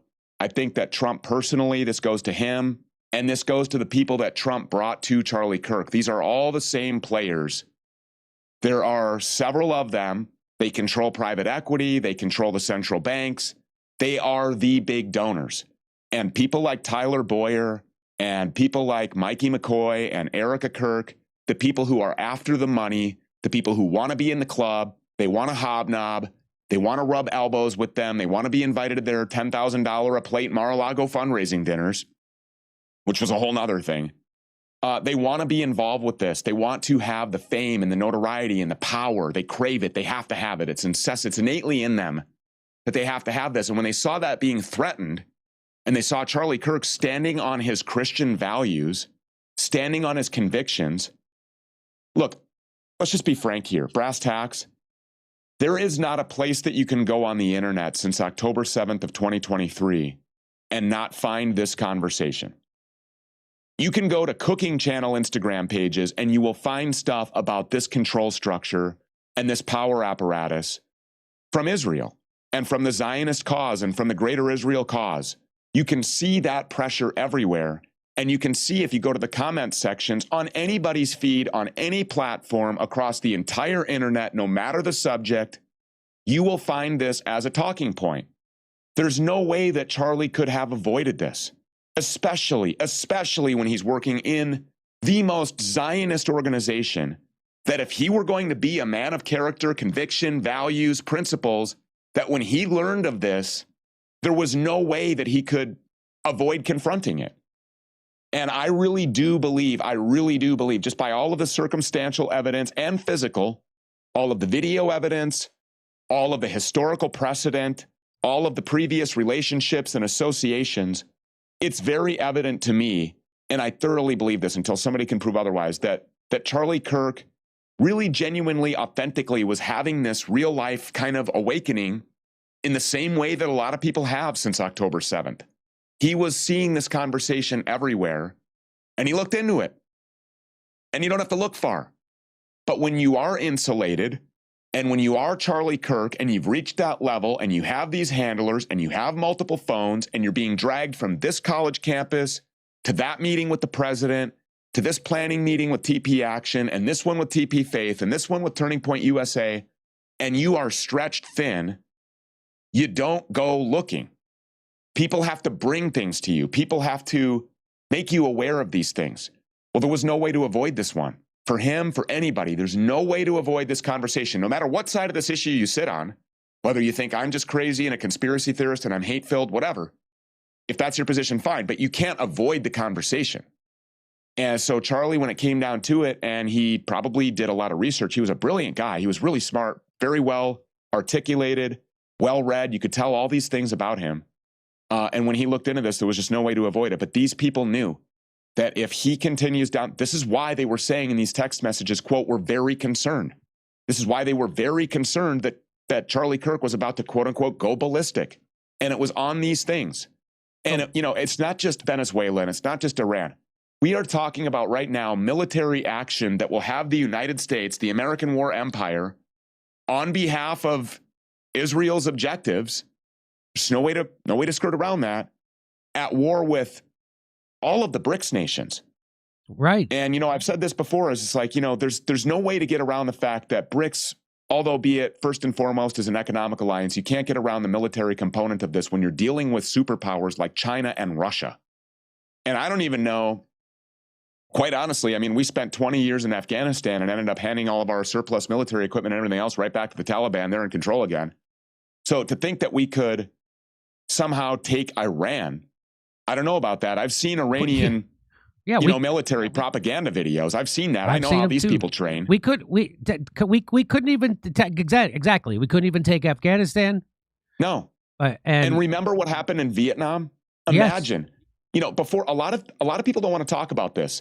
Just before we went in the middle of the night with, some U.S. military contingent accompanied, I guess, by federal law enforcement agents to kidnap that country's president in the Western Hemisphere, a sovereign nation in the Western Hemisphere, and bring this nation's leader to the SDNY. That's a whole nother detour. But before we did that, they were considering like a real campaign to go in there, and they still are, by the way. If Paul Singer writes that check, and if Delcy Rodriguez doesn't do exactly as Paul Singer wants her to do with his Citgo oil, we'll be back into Venezuela.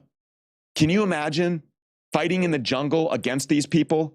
And here's what people don't want to talk about. There are videos that you can find, if you know where to look, of these Venezuelans who are training together, they're arming together, they have militias, There are millions of them that have buried themselves and entrenched themselves on every street all throughout and in the jungles of Venezuela.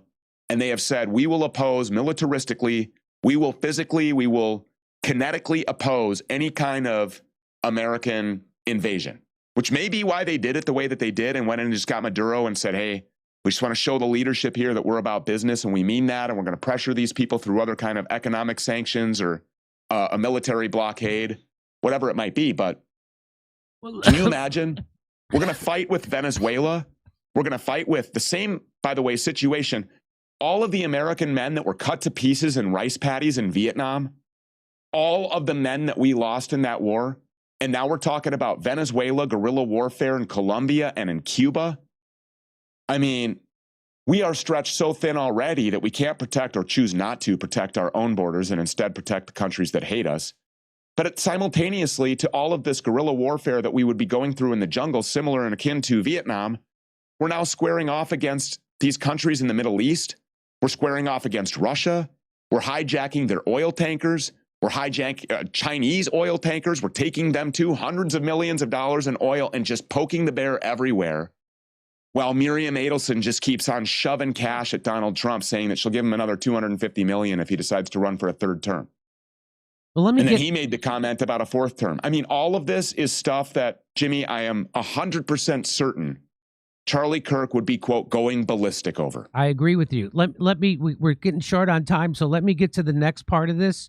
Now, we have alluded to this financial chicanery that's happening, the shady financial dealings inside of TPUSA, and this guy, Zach, over at Wolves in Finance, has been exposing it left and right to the point where they sent him a cease and desist letter, and they're getting ready to sue him. And so he found out some more stuff. Well, here, first of all, there was an IRS letter. So let's get into this. There was a letter sent to TPUSA from the Secretary of the Treasury. Listen to this. That is just kind of the tip of the iceberg as far as the allegations I know that Wolves and Finances have kind of brought to the fore against TPUSA.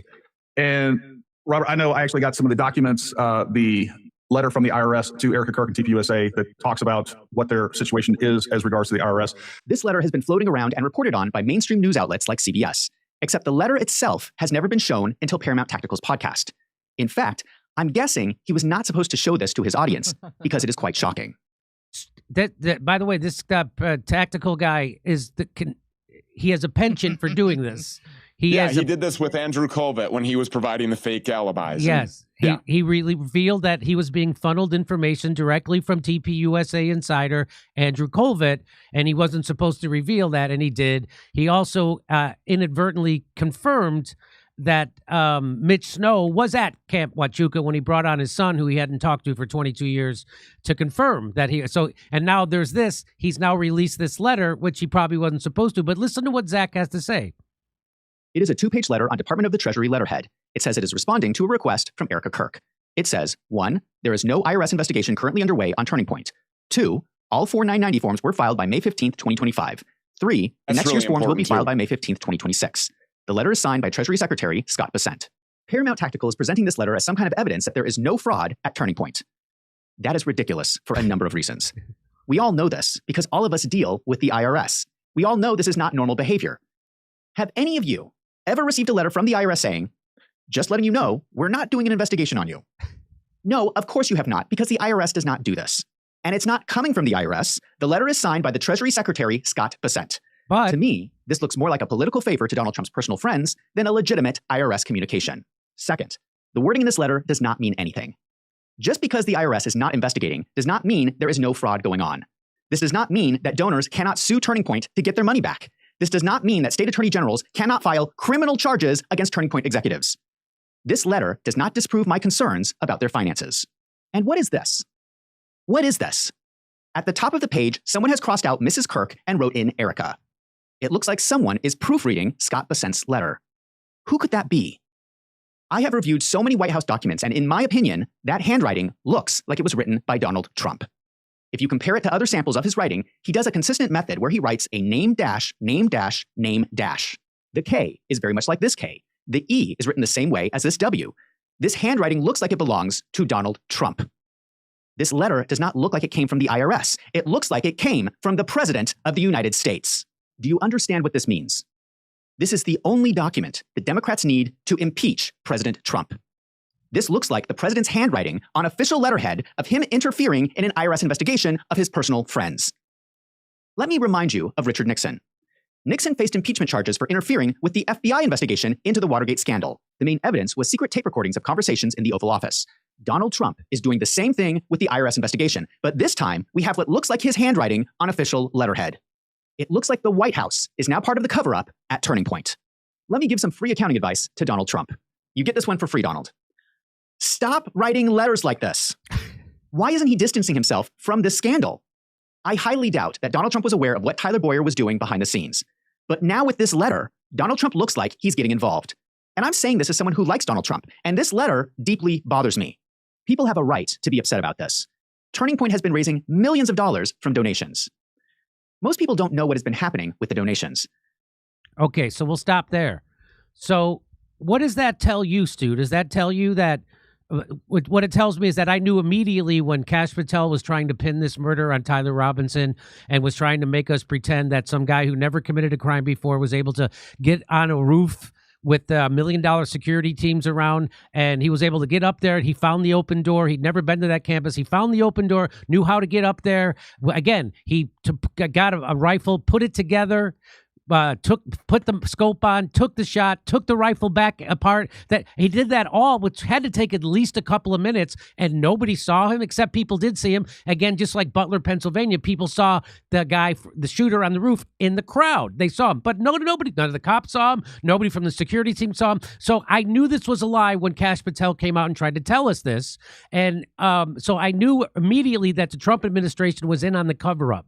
So the FBI, the Trump administration, is in on this cover-up. This has to be because Donald Trump is a lapdog to Miriam Adelson and Benjamin Netanyahu, meaning the Zionists. So this had to do with Israel and the Zionists, and that's why they were covering this up. And so this is like unbelievable proof or evidence. This is a great piece of evidence showing that Donald Trump is in on this, and especially he's interfering in an IRS investigation. What do you say, Stu?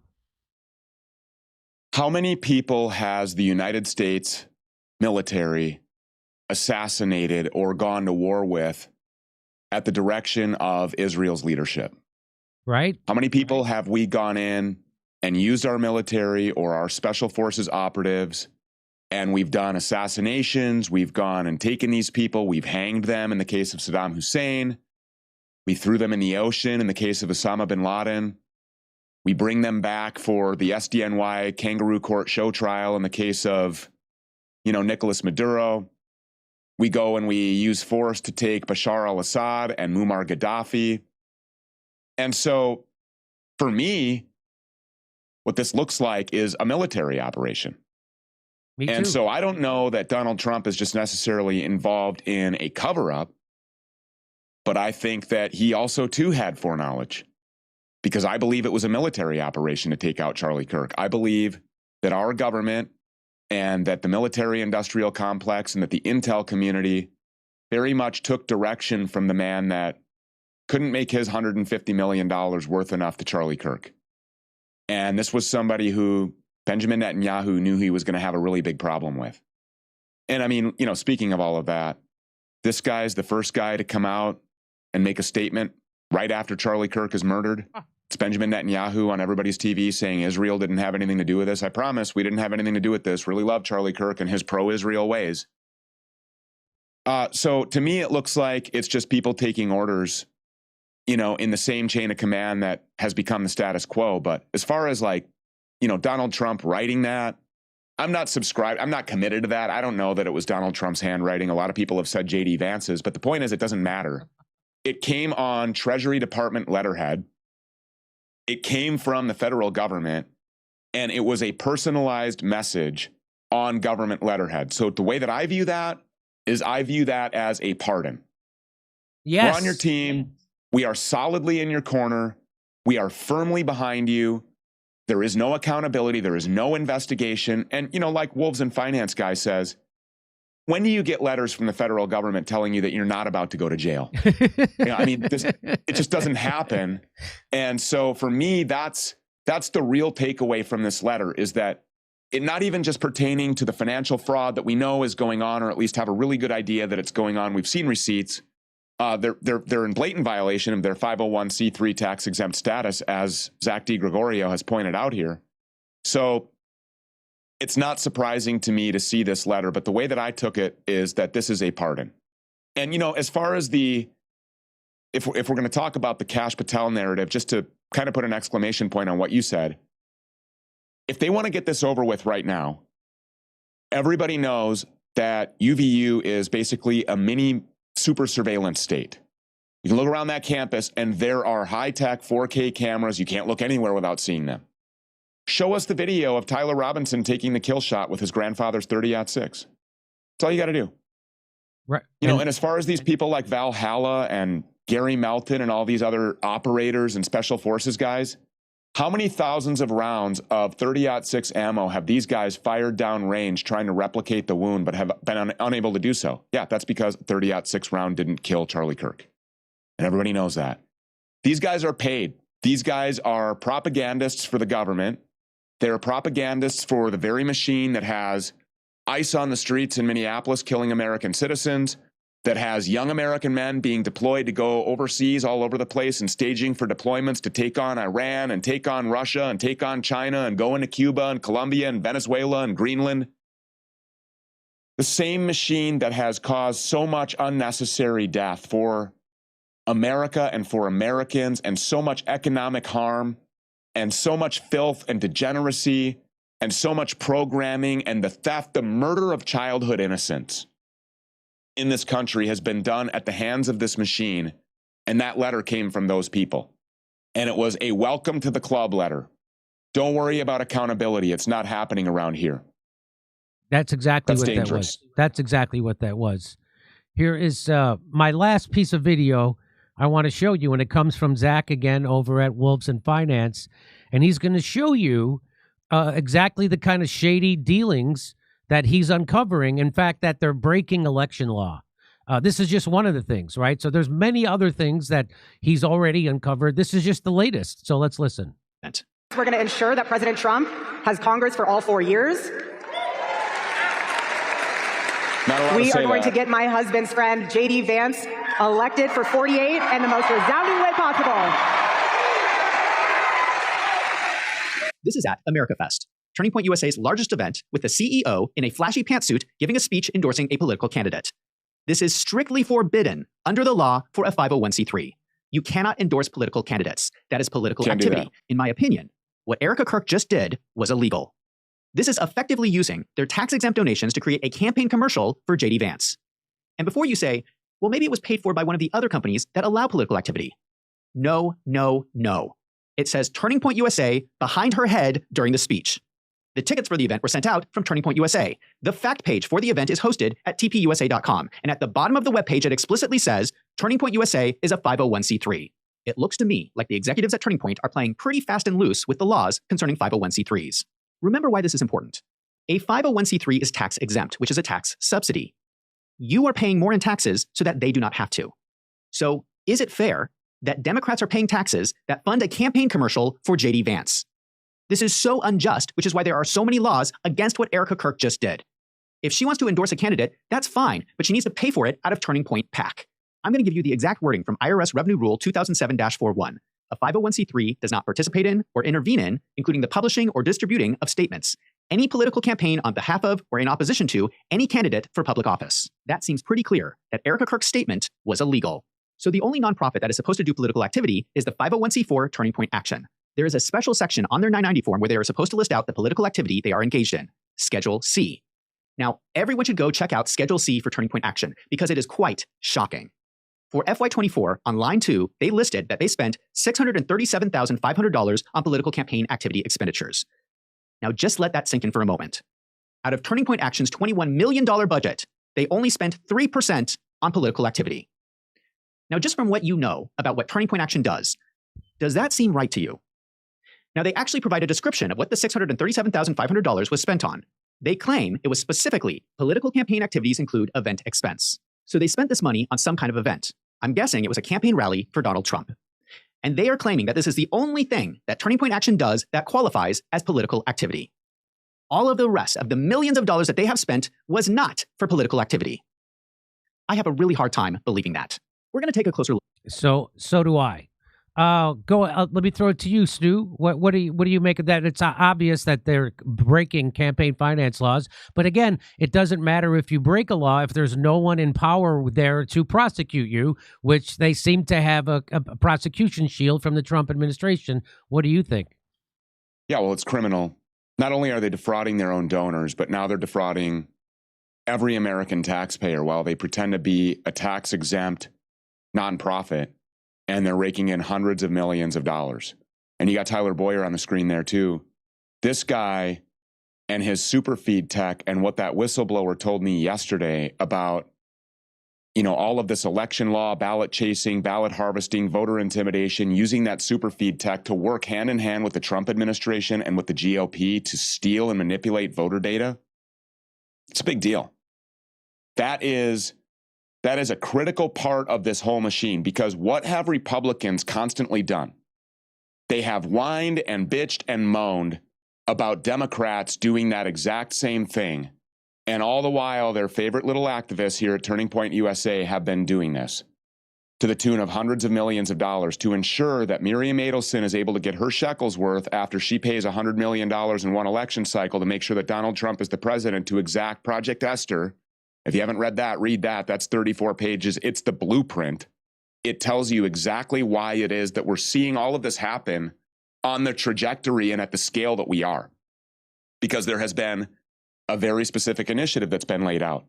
So yeah, not only are they committing fraud against their own donors, but they are against every American taxpayer. It's criminal. They should be going to jail. And the Treasury letter was to say, you're not being investigated for crimes of financial malfeasance. But the Kash Patel narrative is a message to say you're not going to face accountability or any kind of real criminal justice investigation. We've got your back there too.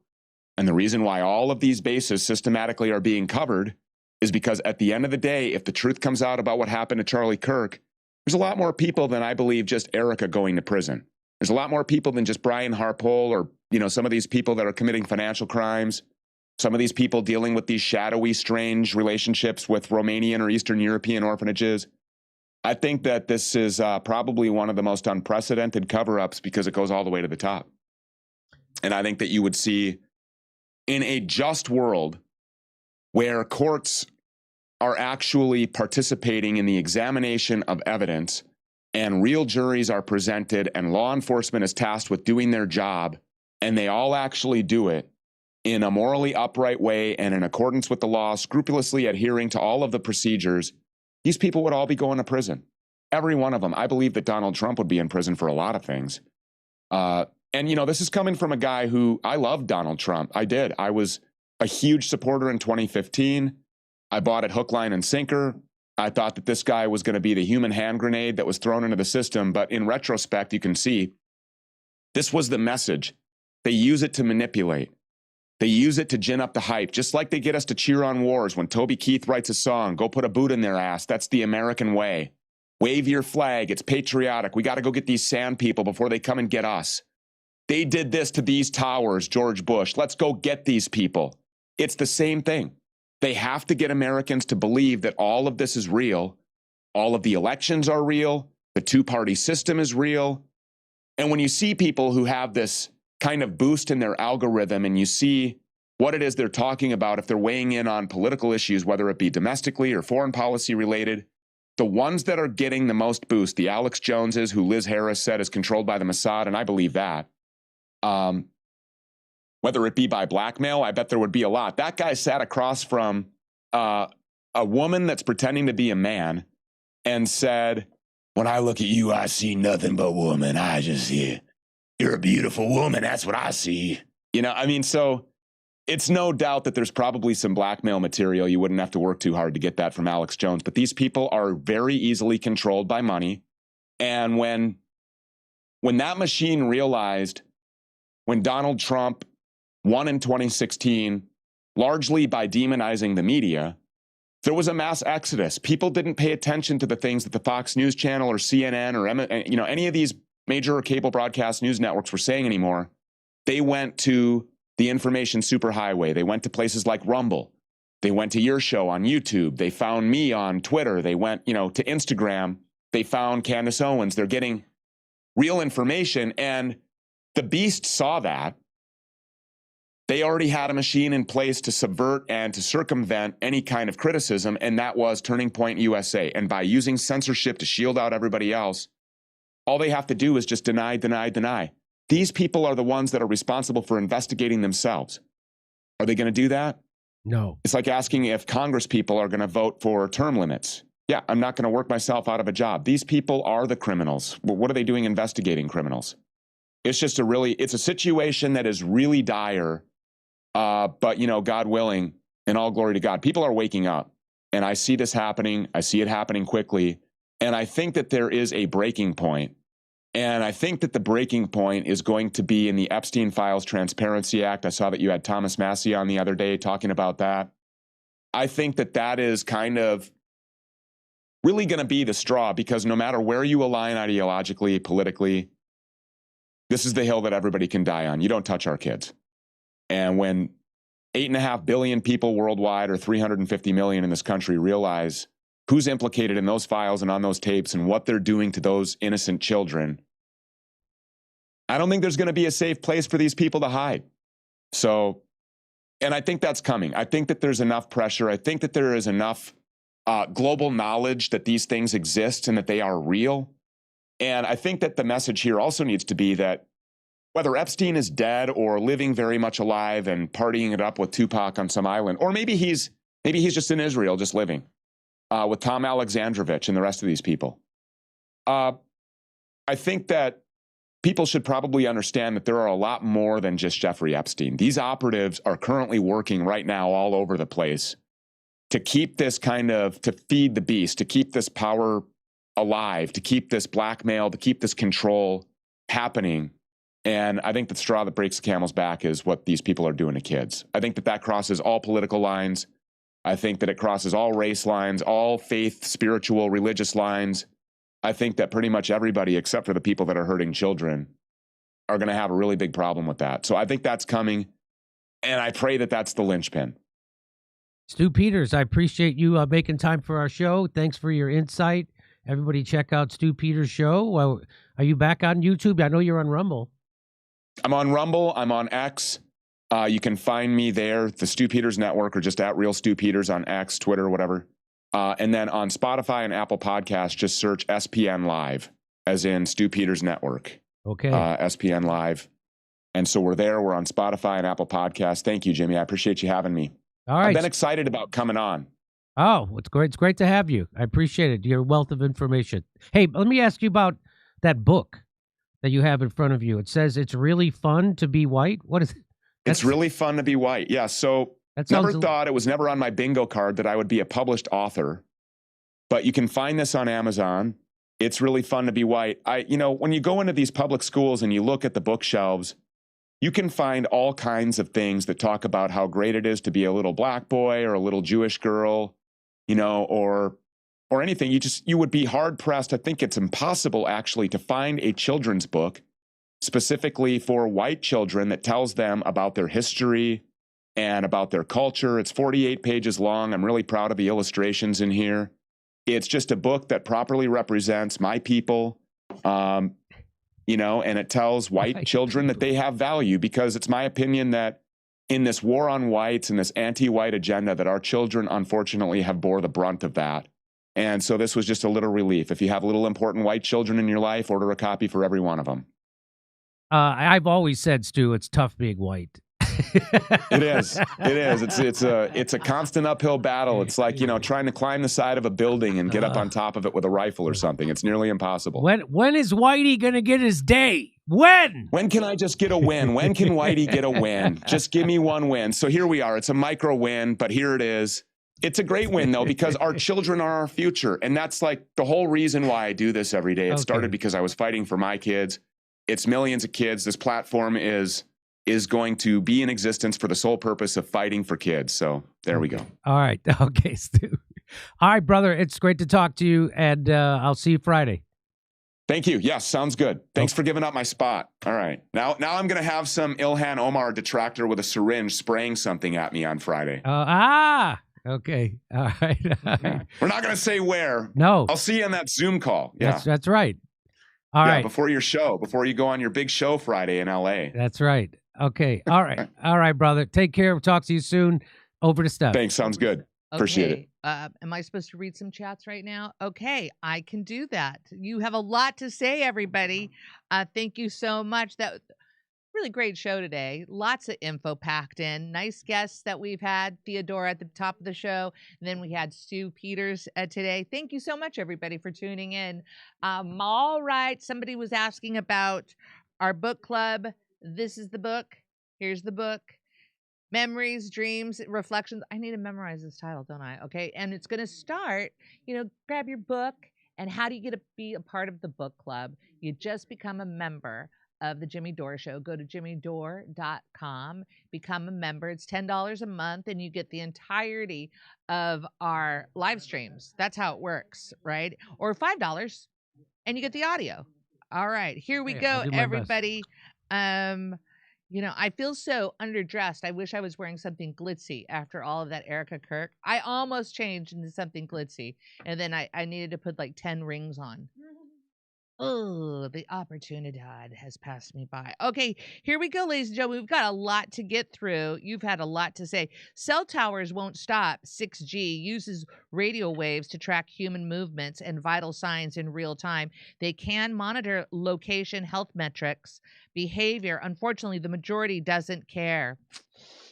Oh, do you sleep with your phone beside you? I turn it on airplane mode. Airplane mode. It's so smart. That's supposed to help, Jimmy says. Jimmy must be feeling better. He looks fantastic. Ruby. Let's see.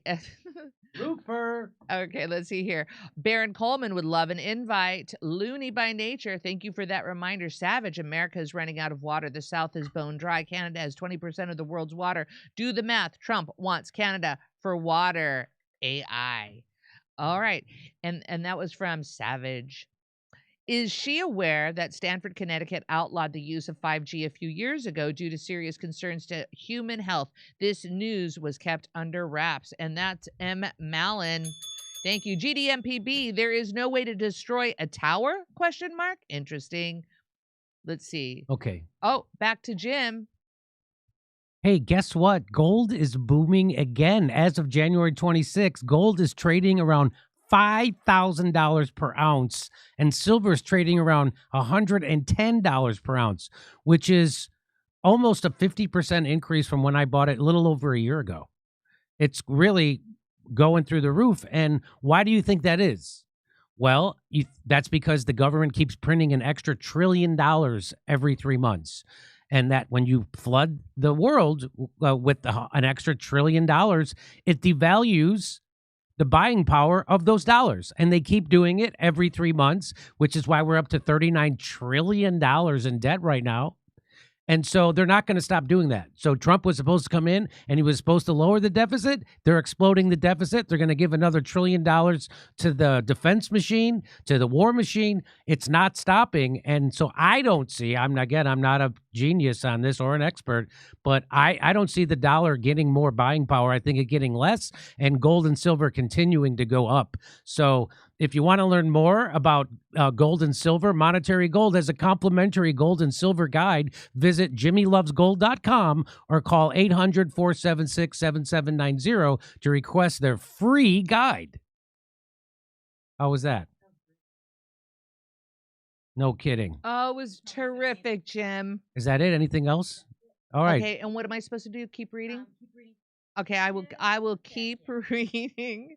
I'm going to do that. All right, here we go. U.S. Army and CIA are the biggest human trafficking and sex slavery organizations on Earth. That's from Fuff Lunds 531. Boy, is that depressing or what? Pastor Greg Laurie on the new TPUSA tour this year, Jimmy Dore. Look him up. Well, we tried to cover that, and YouTube demonetized it. So we did a whole segment on that. Thanks for asking about TPU. Her Greg Laurie on tour. they demonetized it, and so I'm gonna have to redo that segment in a way that somehow it doesn't get demonetized. But yeah, it's out there. I think it might even be up on Rumble. Mhm. Yeah, so that's probably up on Rumble. That video we already did Right. about Erika Kirk and her Romanian orphanage background and her mixing with the military to do so, and all the accusations against Greg Laurie about trafficking and PDF filing. Okay. All right. Erika Kirk is a death cult operative. Prove me wrong. 68. Bam, bam. Nice handle there, muchacho. IMO Kabbalists, Talmudists are Sabbateans, not Joharists. I'll test it out by being anti-Sabbatean and see if that gets me labeled anti-Semitic, Brad Gilbert. There were a lot of big words in there. I hope I pronounced them right. Very tricky. Keep them down to 2 syllables, please. I made a criminal complaint to Arizona Attorney General Chris Mays for violating the Johnson Amendment. Nonprofits are not to engage in political activity. We'll know she's bought when she does nothing. Okay, and that's for you, Harley Fox. Bam. All right, moving forward. Do I do anything yet? Okay, ladies and gentlemen, do you know what time it is? Are you excited as much as I am, huh? It's time to rumble. It's time to rumble, huh? Ladies and gentlemen, I just put the link up. Hold on, here we go. I'm pinning the link right now. Can you feel it? I just pinned it, huh? I will see you over at Rumble, and I'll read more of your super chats and Rumble rants. Wow. See you there.